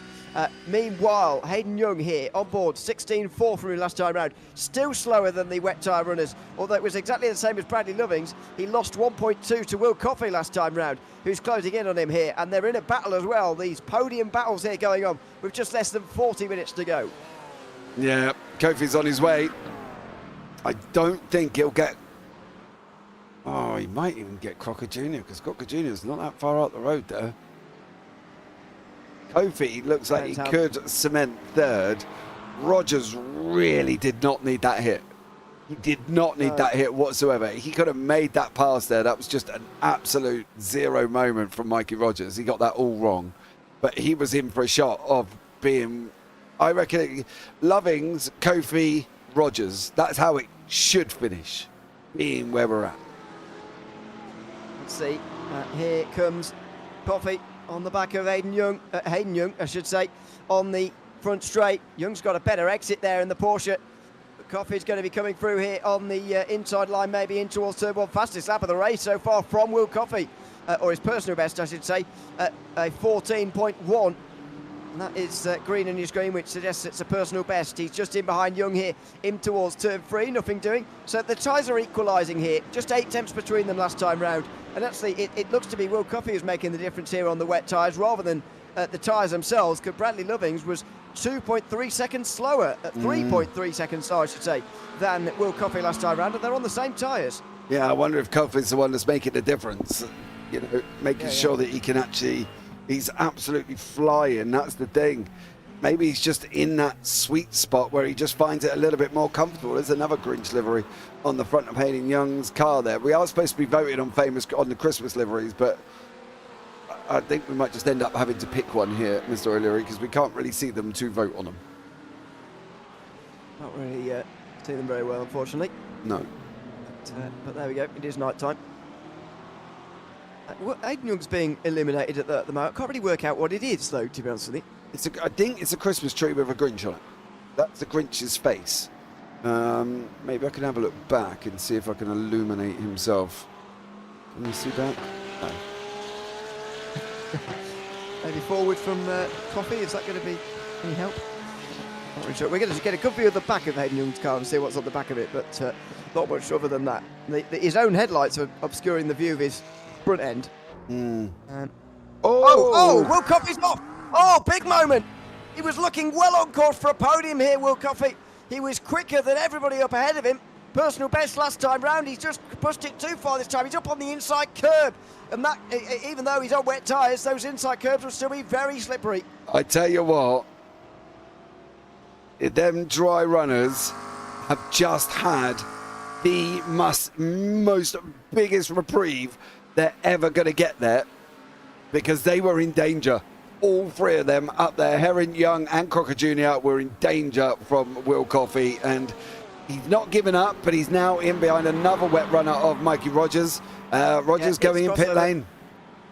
It's crossover point. Hayden Young's just set the fastest lap of the race, the first 2:13. Heron, fastest personal best. Marshall Crocker Jr., personal best last time as well. It's time to get into the pit lane if you're on wet tyres, and Rogers has done it at exactly the right moment here. Bradley Lovings has got 15 seconds lead, so it's not urgent, but with 36 minutes to go, he can make it home on fuel. He just needs that change of tyres now. Yeah, he needs to get back. He got caught right out there. He was round the middle of the circuit at that moment in time when that crossover happened. When Young went and did what he did, Lovins was on his way down into the hairpin.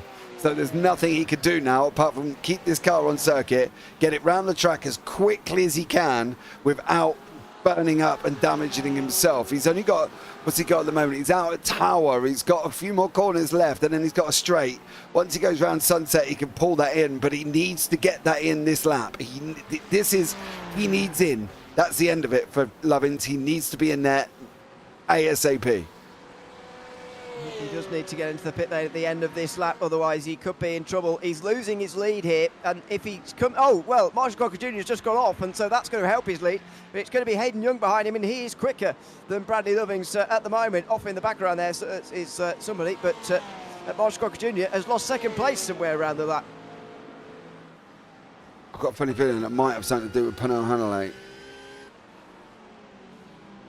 Ah, yes. Oh, it's his.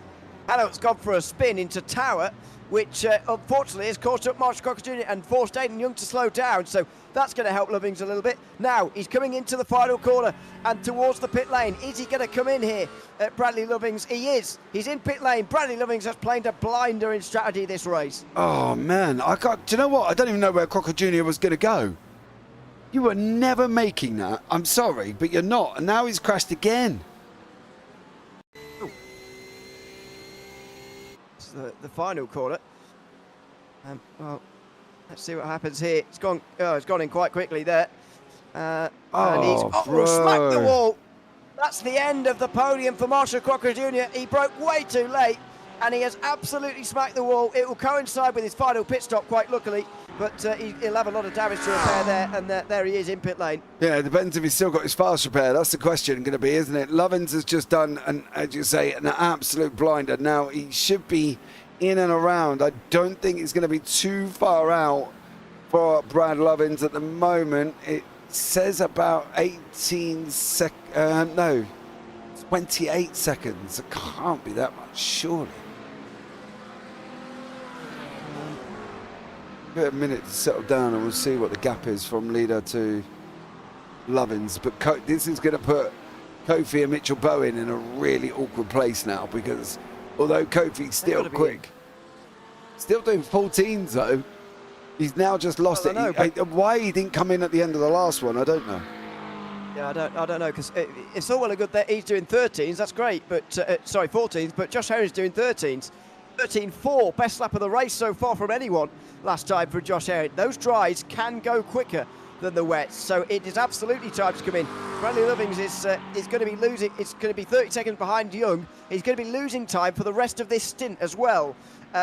Hayden Young is going to be out there for how much longer? Another 5 laps after this one, I would guess, and then Herring 3 laps after that. So for those laps, they will have lower fuel than Bradley Lovings, and they'll be able to catch him a little bit. Can they catch him though before the end of this race? That's the key thing. I don't think they will. I do not think they will. I think once Lovins gets them on the pit stops, I think some of these could be in deep trouble. Kofi, however, needs to get that car in the pit lane without a shadow of a doubt to stand a remote chance of still being out in front. He needs to get it into pit lane ASAP. He does.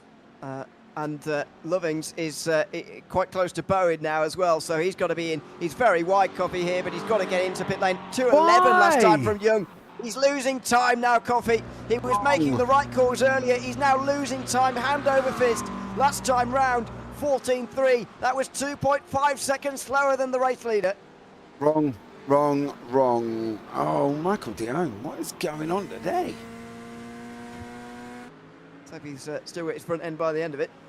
Otherwise, we could be in trouble. Although he's had practice from before. Late on the brakes, and he's just about made it, but a bit too late. Yeah, a bit too late for Michael Dion on that one. Mitchell Bowen has got Lovins. Well, there you go. That's put an end to Lovins to get. Well, I would have. Lovins needs to do this quickly, and he's not at the moment currently. He needs to get past pretty quickly here. He came out 28 seconds behind Young. He's already 33 behind now. He muscles his way through on the inside of turn 5. That's a display, though, of just how much quicker these dries are. Mikey Rogers, 2:10 last time. These wets have fallen off completely. Yeah, he's coming down now. Coming down, I wouldn't be surprised if we don't start seeing, when they get low enough, you'll be down to that 159, 58 mark that some of these guys are capable of doing at Sebring by the end of this race, I think, to be blatantly honest with you. You've got Basil still in the mix as well, still leading the AMs, and he has got Barriaco!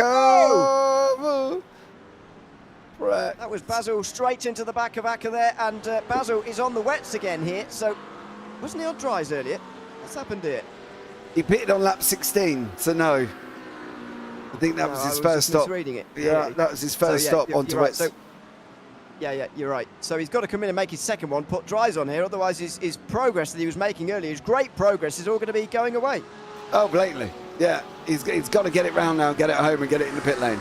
Otherwise, James Hillerick, who is on dries, is going to make this 3 and 3. Yeah, I mean, he's over 30 seconds behind, so it's a long shot, but if Basil leaves it too long, he will be in trouble. 2:11.7 from Young last time, another personal best from him as he goes over the line, continuing to extend his margin over Lovings. 11.0 from Herring, another personal best from him as well.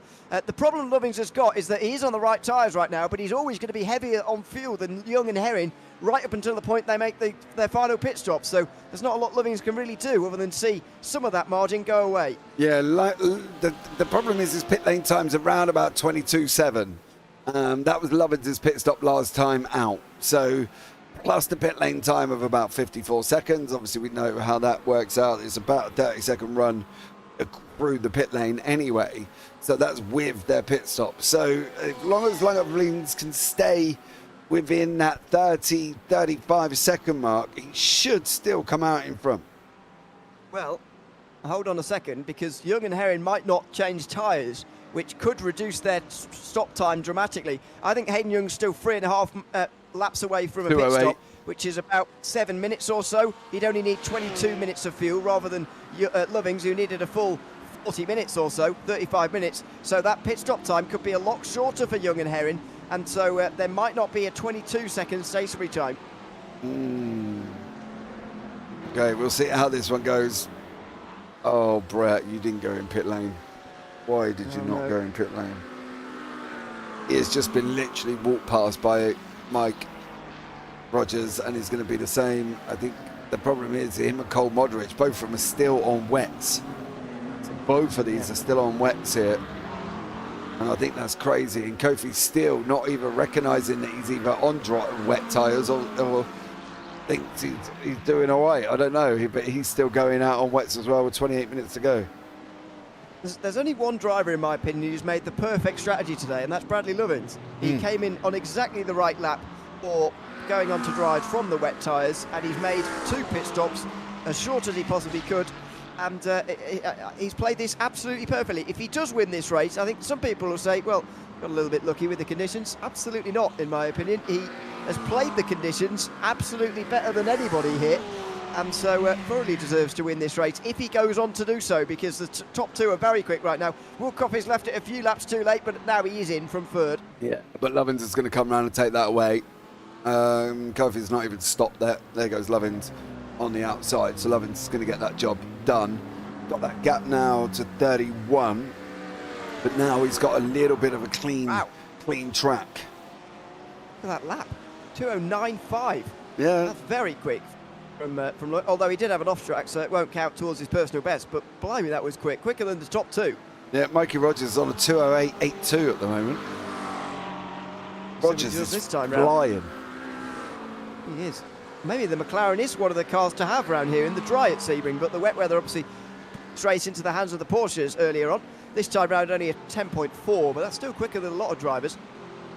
That car in pit lane. Why are you not putting that car in pit lane? You are just so much time.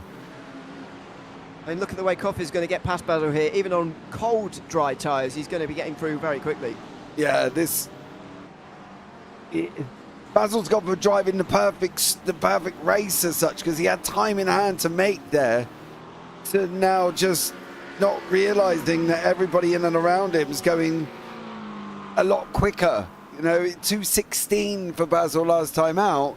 Hillarick down in the 2:11s. Yeah. He cannot afford to lose 5 seconds for the rest of the race. No, he won't make it. No, absolutely not. He's got to come in here. A little bit too much thought about fuel strategy here, I think, for Basil, and how he's going to strategise his way on fuel, but he's got to think about tyres and conditions as well here, and he's just not doing that for the moment. He's on his 12th lap of the stint right now. He might be trying to split this evenly throughout the race, but don't worry about that. Don't worry about fuel. Just get the right tyres on here. 10.6 from Hayden Young that time round. Obviously, Basil's not expected to do that kind of lap because he's not fighting for the overall win, but he's losing a lot of time to Hillarick here, and this is potentially race losing at the moment. Every lap he continues on. Every lap he continues to stay on that wet tyres. This man is closing and closing and closing. He'll have a nut. He's got 27 seconds. Now is his moment for Basil. He's got to get that in. He's got to get it changed to try and be as close to Hillarick as he possibly can. That's the thing. He's got to get it changed. This is a shadow, without a shadow of a doubt. If he goes through this time, I've got a funny feeling this race could be over. Yep. Well, I don't know this time, but if he leaves it another couple, or another he's hit the inside wall. That's not going to help. And get in, pit lane, pit lane! Oh! So he can't hear us. I know, but if he's hit the wall, if he's hit the wall, he's on the wrong tyre. Just get it in there. I don't think he quite realises he's on the wrong tyre at the moment. Obviously, the problem he's got is that it's pros coming past him, and he'll think, well, they're meant to be quicker than me anyway, so of course they're coming past me. But actually, maybe he doesn't quite realise that this is because he's on the wrong tyres. But it might be difficult to appreciate that when you're only seeing pros pass you. Yeah, but where's he at now? 24 seconds. Oh. Another 6 seconds lost that time, by the way. He'll have lost the lead in 3 laps if he carries on. This is going from taking, I think it's going to be his first victory as well. Right. Jeremy Cheney and Cole Modric have come together, I think. Basil's passed them both there, and they were battling away. Modric's on wet tyres here. Cheney passed him, and then, Cheney got a big slide and went straight into the side of Modric. Yeah, both of them together there. It's all out of shape. He's offline, Cheney, there on the dries, which is the problem. Modric has to jump back into pit lane, but that saves him going in for a pit stop, I suppose, for him. I'd rather not tow. 23 seconds from Basil to Hillerick. He's gone. This is the thing. Basil was in prime position to take his first win of this mini season. Oh, no, he might be going away from him anyway now. He gets off the racing line in time. Oh, he spun, getting back going as well. This could be the end of it. This could be James Hillerick coming through. Where is he? He's just into the chicane at the moment. He's making his way into Le Mans corner now. He's right in the game now. Brett Basil's got to be in pit lane this time round, or he will lose the lead by the time they're over the line next time. He's got to know. He has to know now.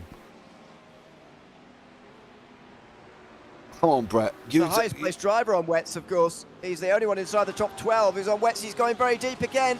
Get it Is he in. pulling through to the right hand side? He isn't. No, you're going to lose by the end of the lap. Oh, from first, this is that hero to zero. He went from hero being out in front at the AMS, going to wrap up his first and win. He was out in front by like 30-something seconds. He had more than enough time to go in and put the dries on, spins it up, getting going again, and now James Hillerick last time round at 2:10, Basil 2:30. Even with the last times out before that, Basil was up at a 2:16s. Hillerick's just got off the side of the circuit as well. So if he doesn't want it, Basil's going to survive. But it should have been over by the end of this lap for that man. It's not easy, even on dries, that much is clear. Hayden Young is into pit lane at the end of lap 30, as expected. He's got as long as he possibly could on that tank. Josh Herring's going to go another 3 laps if he can. 2:07.9 last time. That's a great lap from Herring. Young's in, though. They're low on fuel. They're going very quickly. Where's Bradley Lovings? Here he is in the final corner. He's come to a stop now, Young. He'll just fill up and go, I think. I think he'll just fill up and go for these final 21 minutes to the end. Probably 12 laps, is it? Maybe 10 laps, actually. He's still in pit lane, though, here. He's still in for Young. He is going to have the full 22 seconds. No, it's not going to be track full, I should say. It's 18 seconds in the box for Young. He's got a bit of work to do here if he wants to catch Bradley Lovings. The only good thing is now is all of this. All of this in and around Lovins. True. The only thing that will keep him there as well. There's a lot of cars still in this race, I should probably tell you. 29 still remaining, and that's if Jonathan Williams doesn't re-emerge. You can see him in the pit lane right down at the bottom of your screen there. Meanwhile, Hillerick is closing on Basil, 3 seconds. Yeah, we're down to 2.4 at the moment. Basil is being brushed up by James Hillerick very, very quickly. And please tell me you get that reference. No. Oh, right, yes, no, I do. Are you sure? Into pit lane, surely, for Brett Basil this time. Surely he's in. No! He's carried on again. I mean, there won't be much further he can go without him running out of fuel, actually, now. He pitted on lap 16. He'll only be able to go 4 more laps, but even so, he's going to lose the lead on this lap.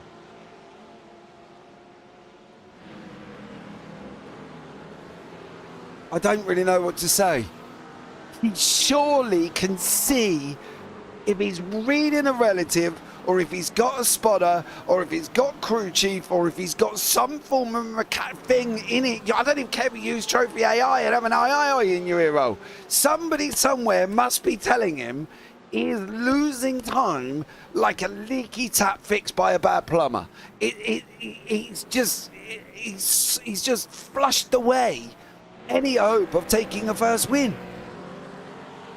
He has, I'm afraid. Josh Herring's into the pit lane, by the way. Didn't decide to use all of its fuel tank that time, so this could be a pretty short stop. He might be quite close to Hayden Young, actually, in the battle for what will be second place, as Bradley Lovings will retake the lead there by about 10 seconds or so. There is Lovings. Goes past Herring pretty easily, but what about Young? Will he go past Herring as well? Time ticks up for Herring. I'm sure it's going to be less than 18 seconds in the box. It's 15. It's going to be very close, actually.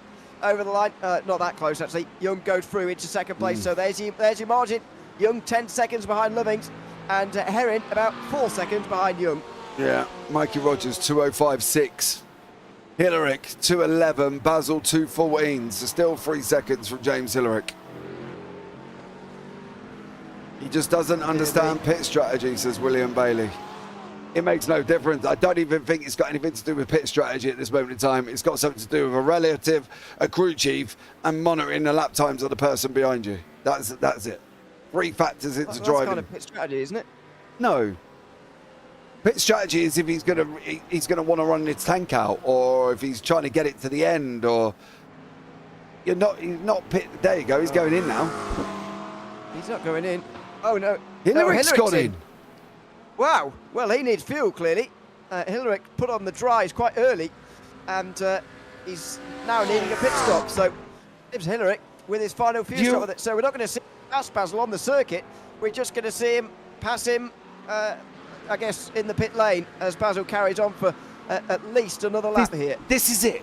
He has just been thrown a lifeline. He is on the sinking Titanic and somebody has just put him in a boat. He can now use what he's got to go. Hillerick's going to be in the pit lane for at least, well, he's on his way out now. I'll keep an eye on the time between. But this is his moment. This is it for Basil.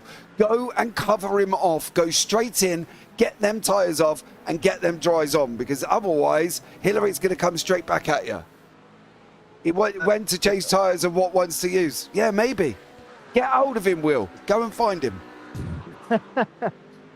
Mikey Rogers might win this race, by the way. He's absolutely flying at the moment. 2:05.6 from him last time round in the McLaren. And the McLaren of Will Coffey is going pretty well as well. 2:06.1. So the Porsche in the dry here at Sebring, not enjoying the circuit quite as much as it was enjoying the wet weather. What's Rogers going to do this time round? As Herring's on his outlap here, so it won't be quite as quick. Rogers 2:05.6 again. 1.4 seconds quicker than Hayden Young. Maybe there is another twist in this race. 4.5 seconds quicker than Lovins. Lovins on a 2:09. And Lovings is losing his lead to Young as well here, by the way. This race is absolutely not over yet between the top 4. This is just... What have you got here, son? What did you get over him? And now to...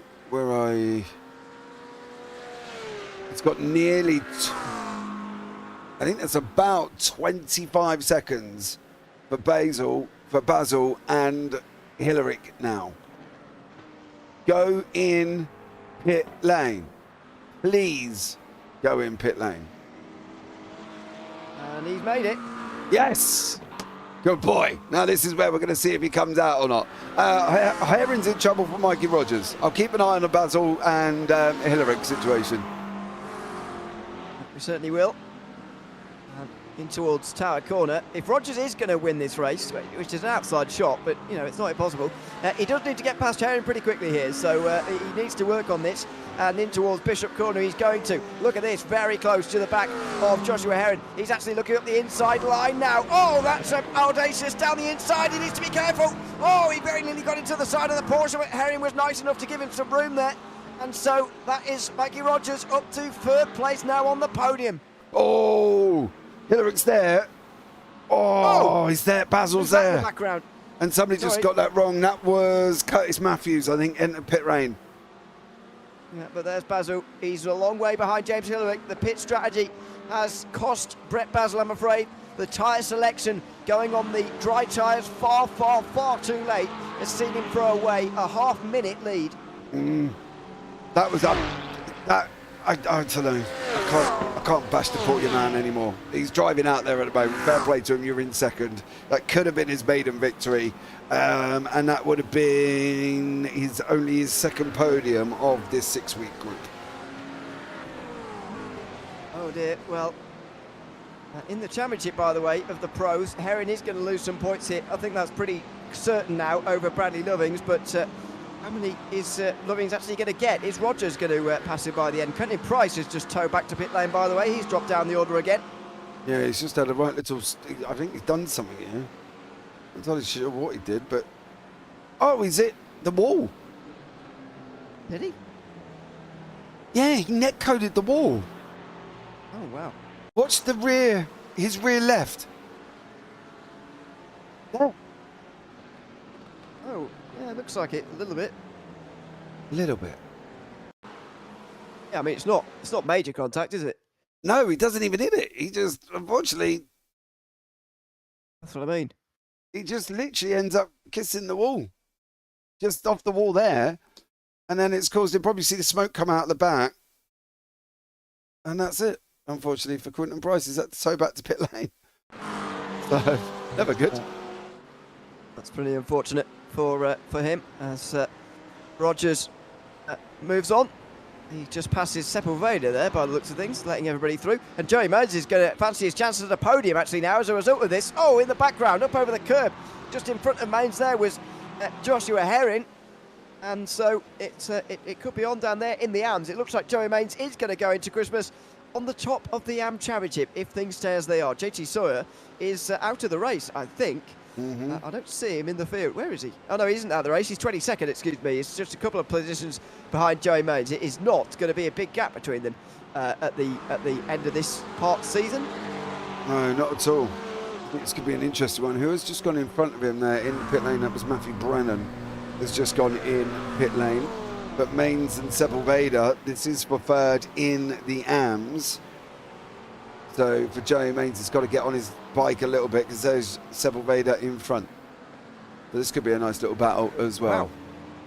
Will Coffey 204.0. Clearly the McLaren is very strong around here at Sebring. It just needed those dry conditions, and now all of a sudden it's motoring. At 10 seconds, 11 seconds for Rogers to Lovings. I think that might be too much in 12 minutes. But Bradley Lovins' last time out, 206.63. Rogers 205.71. So, yeah. More than a second of lap. Yeah, he needs more than that as well. Kalazami, Zamzul, can't wait to get a decent level to properly race. Who are you in the race, dear sir? Let us know on that one. That's a little bit more helpful than that as well. But Joey Means and Sepulveda just in the background, fighting for third in the AMs. Yeah, this is 19th overall.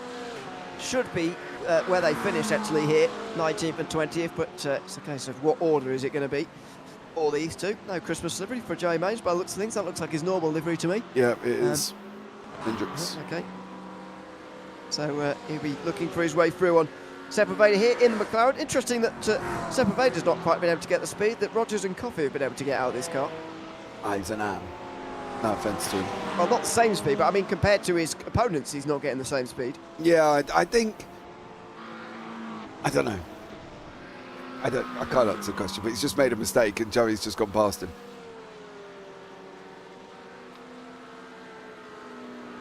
Joey has just gone through.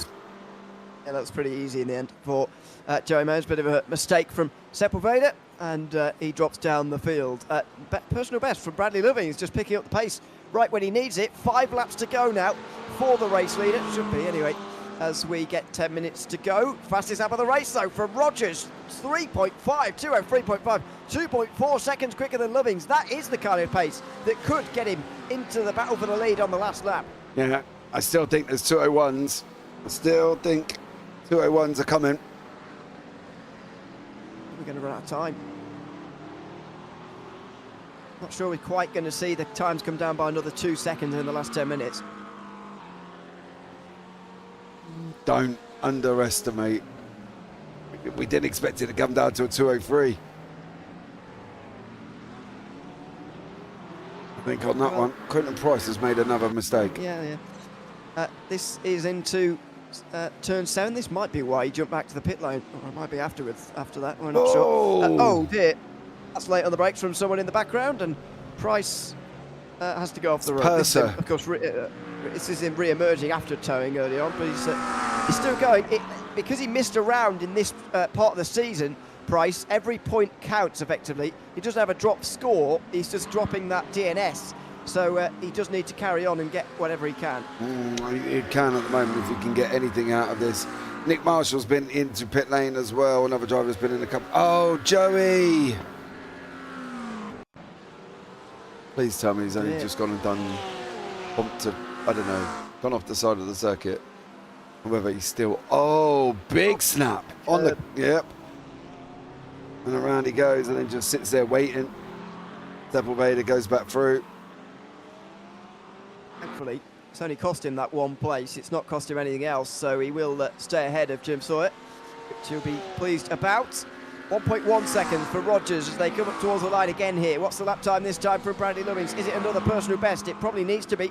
Needs to be another 2:05, and it is. 5.4 from him last time round. What about for Hayden Young? He goes over the line now with a 4.2. Another great lap from Mikey Rogers. That's exactly needed. 2:03.5. Another best lap of the race so far. The problem might come when he has to pass Hayden Young. If this takes a long time and it costs him a lot of time, then Rogers' chance of winning this race may well be going away.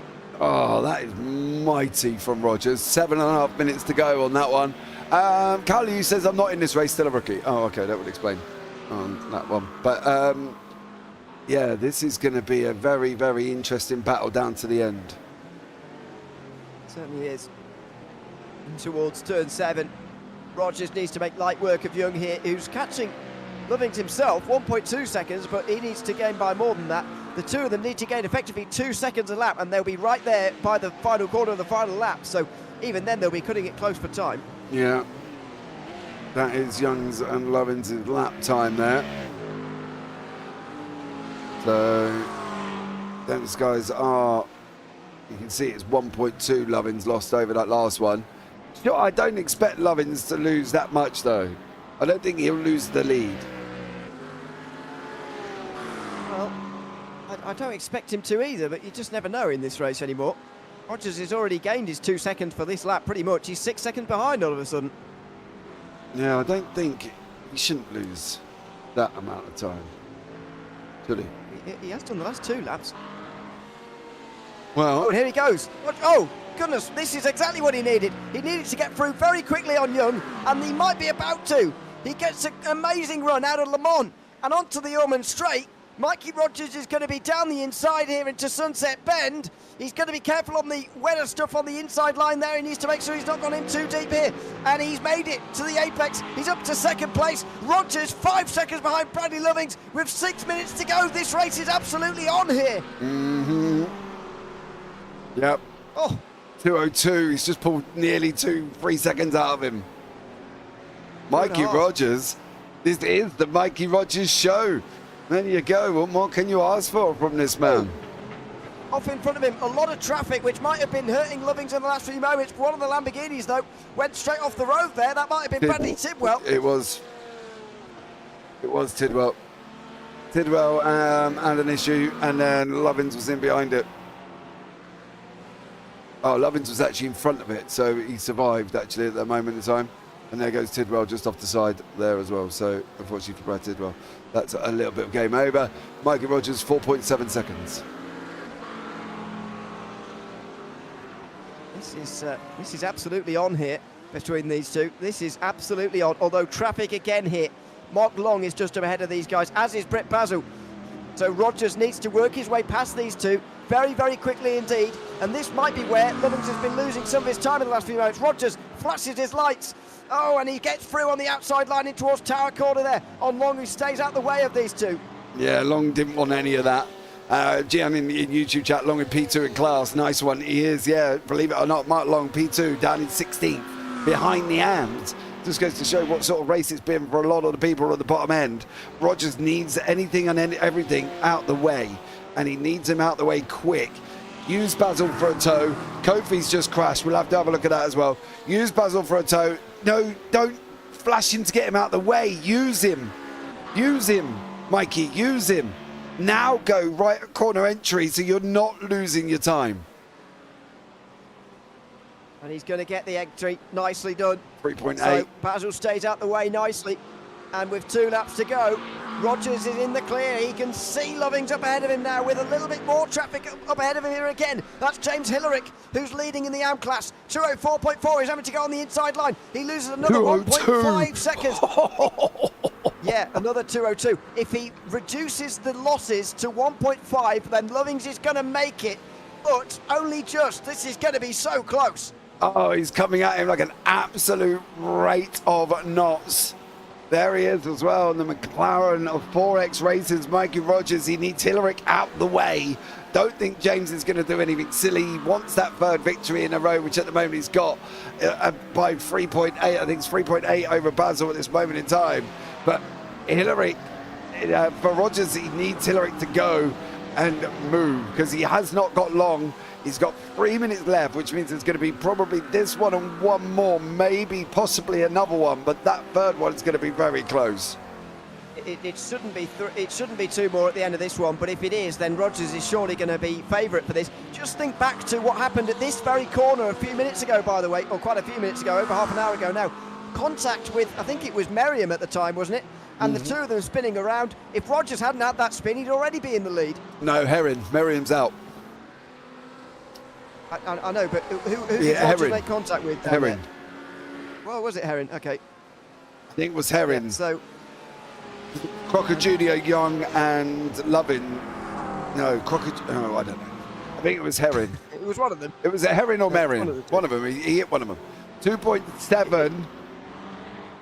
He's not gained enough this lap. He's not gained anywhere like enough this lap. And maybe it was the traffic in these last couple of moments that Bradley Lovings was really disadvantaged from. Rogers got through a lot quicker. That's where a lot of the gap came down. But this is going to have to be an absolutely massive final lap here from Rogers if he wants to win this race. 2.5 seconds as they come out the final corner. The lap times here are going to be very, very close, I think.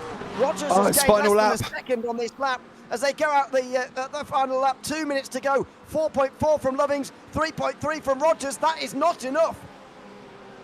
This is the final lap as well. Mikey Rogers is coming at him like an absolute banshee. He's just not. He needs you out the way, James. I'm sorry, sir. Big lover of yours. Shift your butt, otherwise you're going to cause a little bit of drama going into this final lap. And we need him. Well, that's one way of doing it, James. Well done. I'll take that way all day. Good job there, bud. Now we're on the Lovings and Rogers. Now there's Lovings, there's Rogers. 2.2, one last lap of the race. Rogers last time round pulled out 1.1 seconds. So 1.1, unless Lovings has got some drama and he's got no back markers right up to Mike Elliott, who is on his run round Collier. So he should be out the way, but unless Elliott causes a problem. Well, this is going to be a very exciting finish, but it looks like Lovings is just about going to hang on here for the race win. What a dramatic last couple of weeks he's had. He's been on the podium 3 times already in this part of the season. He won the opening race of this 6-race block at Monza, and now he looks like he's going to bookend this part of the season with another win here. Lovings, just over 2 seconds is his gap. Yeah, Lovings has just got a few corners to go. Into Le Mans is now 1.5. 2.2 going into Le Mans, 1.5 coming out. That is a mighty loss. Oh, Lovings is going to be. He's just going to hang on here by the looks of things, in towards the final corner. Bradley Lovings is just about going to hang on here by the barest of margins. A fantastic way to end the season here in the OGRL Coffee Cup here at Sebring. The 90-minute race is taken by Bradley Lovings, who extends his championship lead and holds on from Mikey Rogers by just 1 second. A 2:02.8 at the end there from Rogers. He gave it absolutely everything. Meanwhile, in the background, James Hillerick was being caught by Brett Basil, by the way, on the very last lap. He only held on by 1.8 to 1.2 seconds. Yeah, Hillerick manages to hold on to the 3 out of 3. That's what he wanted. That's what he got. And now it's all about where Barry Acker's going to be, because Long and also Tidwell have finished. So Barry Acker should take this victory. It looks like he's going to. Yeah, he's going to be credited with 1 more lap than everybody as well. So he'll be very pleased indeed about that, as Bradley Tidwell extends his championship margin again in the Pro-Ams. At the start of the day, it was 57. He's looking strong now. And he's going to go into those final 6 races of the season with a good advantage over the rest. Into the final corner now for Barry Acker. He is going to come through the right-hander here and take a very good win Indeed, and he's not going to throw it away right at the very end either, which is good to see. Barry Acker wins in Pro-Am here in Sebring in the 90-minute race. So what an exciting race it was as well. Bradley Lovings in the end hanging on because he made the right call on the strategy. His strategy, I think, was probably best in terms of when he came on to the dry tyres. Many came in that little bit too early. I tell you what, though, who's being caught absolutely rapidly. I think one more lap and Rogers might have even got him. And these are the guys, David Van Roy, Dion and Modric still coming over the line. We've got Doug Kowski, Brennan, Elliott, Matthews, all of these a little bit out of shots, of course. I think one more lap, and I've got a funny feeling Lovins might have been in a different situation. I think so. I think it could have been very, very different indeed, but the rain kept the race down to just 40 laps in the end after an hour and a half. So we're still waiting for Mike Elliott, by the way, to come over the line before we can show you the results. But what a fantastic race it was. 90 minutes, just that little bit longer, the third of 4 90-minute races this season. And it's brought us to a fantastic finish in this season. In the end, Bradley Lovings hangs on by 1 second ahead of Mikey Rogers. Hayden Young on the podium again, ahead of Josh Heron, who loses ground in the Pro Championship. Will Coffey rounds out the top 5, ahead of Marshall Crocker Jr. and Mitchell Bowen. Barry Acker wins in Pro-Am, ahead of Richard Wested and Jeremy Cheney, rounding out the top 10. David Van Roy just misses out on the top 10, and Michael Dion and Rick Modric. James Hillerick just about hung on for the lead in Am, ahead of Brett Basil. Mark Long finished in 16th, ahead of Alan Purser, who gained a lot of places in that race. Bradley Tidwell, who extends his advantage in the Pro-Am Championship, and Jeff Sepulveda, and Joey Mains, who will get to Christmas in the lead of the Am Championship by 1 point ahead of Jim Sawyer. Then it is Heath Hollinger, who finishes 22nd, ahead of Cody Bont and Brian Dukowski, also 1 lap down. Nicholas Marshall was 2 laps down, ahead of Quentin Price, who had a toe back pit lane late on. John Gardner, Matthew Brennan as well, also 2 laps down, as was Mike Elliott. Curtis Matthews 5 down, though he did get to the end. Carl Modric, Jonathan Williams, Perno Hanno, Ryan Merriam, Philip De La Cruz, Scott Kimbrough, Scott Carson, Jason Iverson, Chow Graham, Preston Hathaway all failed to make it to the finish. Let's have a chat to Bradley Lovings, who hangs on to the win here at Sebring this afternoon. Congratulations, Bradley. What a finish to that race it was. Just tell us how you're feeling in those final 10 minutes when Mikey Rogers especially was chasing you down. Man, I was fuel saving. I crossed the line with about 0.5 gallons. So once I seen him coming, it was push time. Definitely another lap he would have got me because I would have ran out of gas. We were thinking about what would have happened if there was one more lap. How did you end up low on fuel? Was it a miscalculation or did you just pit too early? Pit. Well, I stayed on the wets, but I didn't change to new wets. So I was on my old wets and they were wore out, man. And once I started seeing those guys on dries start turning faster laps, I said, it's time to go. And it was cutting it by a margin, man. I mean, I had to, first couple of laps out, I was, lifting, fuel saving. And then once I had the green light, I was pushing. But Mikey definitely was coming, man. He certainly was. And you've now got 15 points over Joshua Heron in the championship as well, by the way. So congratulations on that. Is there anyone you'd like to give a shout out to before we let you go?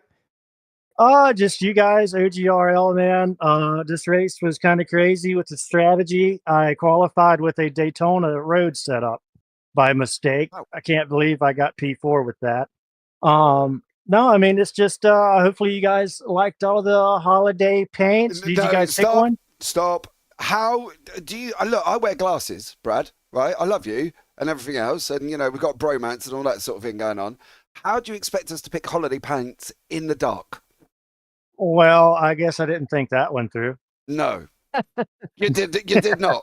It's pitch black. We barely can see. It's like really hard. Well, you can go with the South Park Mr. Hanky. Well, we got a general consensus that Mr. O'Leary is the Grinch, and in that way, he's being repped by Michael Dion, who had the Grinch livery.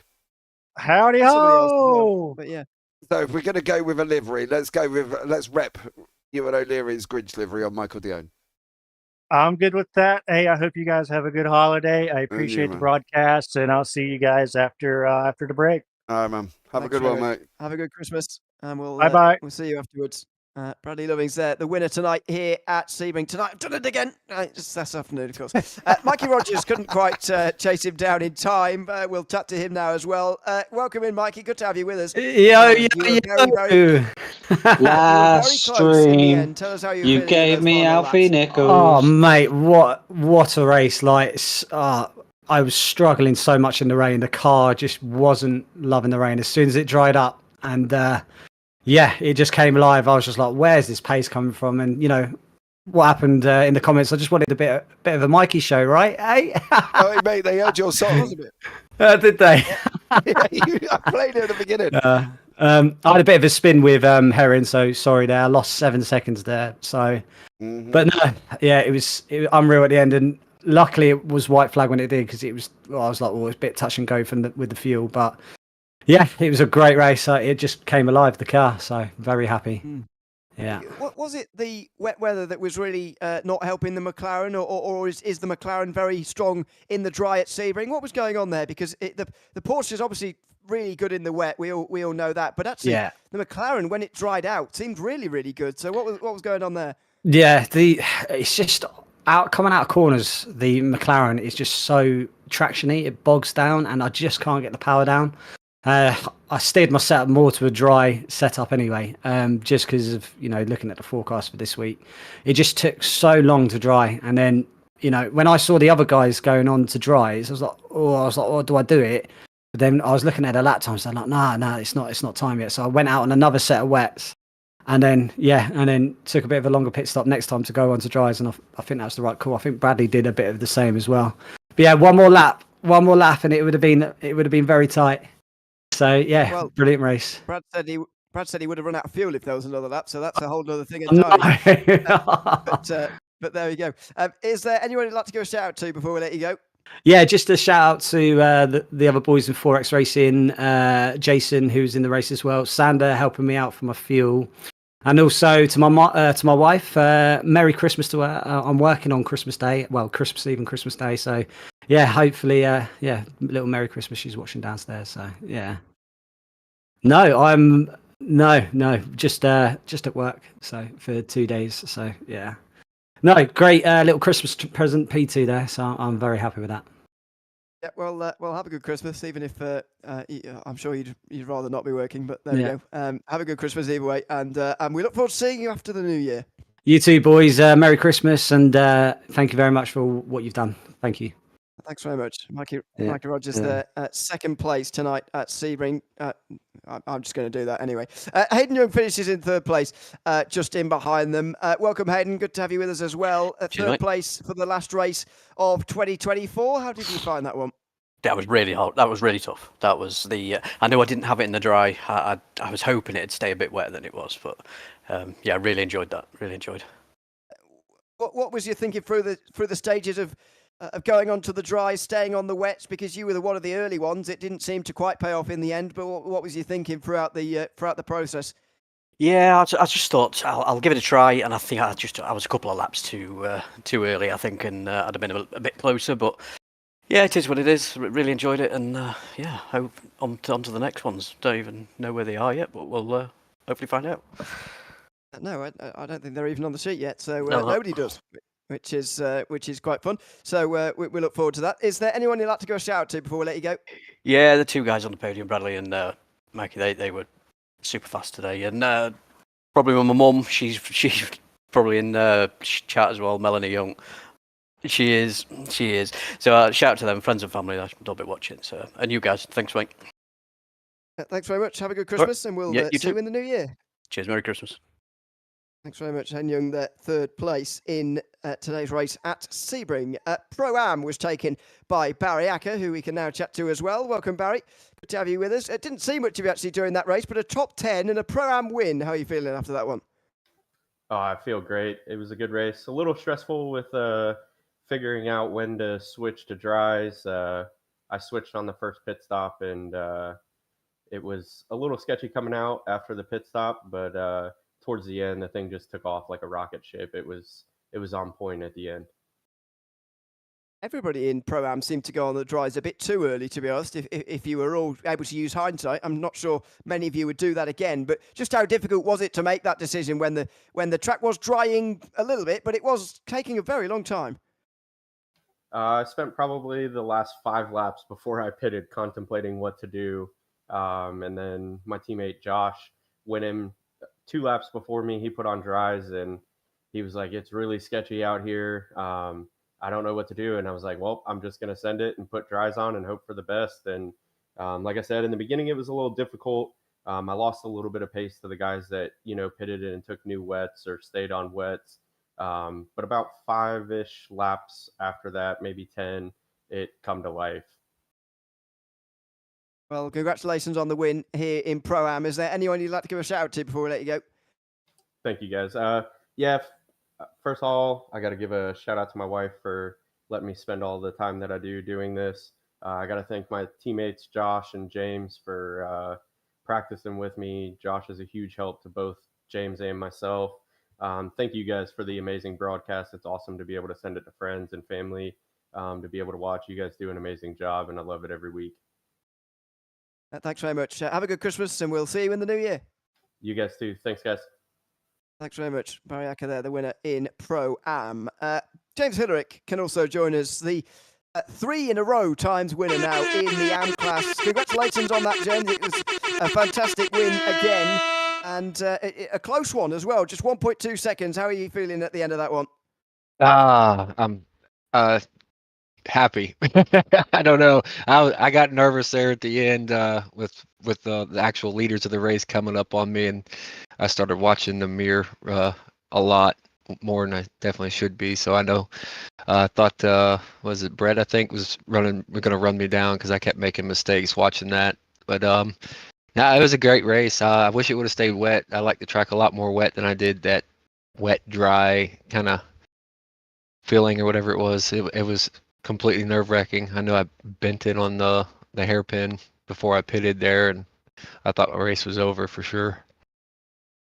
Well, and certainly when you were 30 seconds up behind the race lead as well in the AM class. But how aware were you that Brett was still on the wet tyres for quite a long time when it was drying out there, and you were closing in on him as well for the lead? How aware were you of tyre compounds that other people were on and what was really going on in the race? I had no idea. I thought he was. I thought we were running the same thing. I ain't got my overlay set up on that exactly 100%. So I thought for sure he was doing the same. I thought I was just fighting everything I had to keep the car going to try to catch up. I didn't realize he was on wet still. He was on wets till the last 7 laps of the race when he pitted for the second time, and then he was on dries with you, chasing you down. But when you were catching him, he was on wet tyres, so it was pretty interesting to watch. Is there anyone you'd like to give a shout out to before we let you go? As always, the wife and kids for letting me do this every Sunday morning, and my teammates over at BWE, Josh and Barry. They give me a lot of help here working on these tracks, so getting there. I appreciate it as always to you guys for the great hosting, and it's always a good time. And 3 in a row. Yes, 3 in a row. Congratulations on that. Have a good Christmas, and we'll see you in the new year. All right, same to you guys. Enjoy. Thanks very much, James Hederick there. 3-time winner, 3 weeks in a row. And very pleased with that indeed as well. That was a great end to the season. Round 18 at Sebring now complete. The OGRL Coffee Cup will now be off for a couple of weeks at Christmas, of course, and the new year. But we'll be back on January 12th, and I'm looking forward to the last 6 rounds of this season, to be honest. That was a great way to end this mini-season. Yeah, absolutely. And the final ending to the poll is this official JPB YouTube channel have said Die Hard is a Christmas movie by 69%. And 69 says yes, and 30 said no. I think YouTube might have his maths wrong there. It's not even possible. That's not even possible. Listen, couple of Christmas shout-outs. Melanie Young has put in Merry Christmas and Happy New Year to all drivers and all at JP Broadcasting to keep up the great work for the Young family. Stacey has also said Merry Christmas and Happy New Year. So obviously from us up here in the booth, it's big, obviously Merry Christmas, Happy New Year. Hope you all don't eat too many mince pies and get a nice little, as my kids put it, dad bod over the winter period. Is that what they say to you? That's what they said to me, yeah. They said, Dad. I said, what? They they got out the shower, they were like, Dad, and they were like, what's that? And they were like, God, you know I've got a dad bod. I was like, boys, I'm 46 years of age. What do you expect? And they were like, well, you should go And to you the are a gym. dad as well. And I am a dad, yeah. No. Apart from getting told I should go to the Well, gym by my 13-year-old, who said that you're getting a little bit tubby, Dad. It's a bit rude. I know. But there you go. But there we go. Yes, no, this is our last broadcast actually before Christmas. So a big thanks for everyone to watching today, and have a good Christmas as well. We may have one more before the end of 2024, but we'll let you know on that. And in that case, or if not, I should say, then have a good New Year as well. But we're back in 2025 with all the usual series, another 6 rounds of the Coffee Cup, which we're looking forward to as well. Starting from January 12th all the way through to February 16th. No weeks in between those, by the way. So we'll be going through 6 weeks in a row to the very end of the season at the Nürburgring. That'll be another 90-minute race, and if tonight's event is anything to go by, then it will be a fantastic one. I've been Ewan O'Leary alongside James Parfitt. Have a very good Christmas and New Year if we don't see you before, and we'll see you in 2025. Goodbye for now.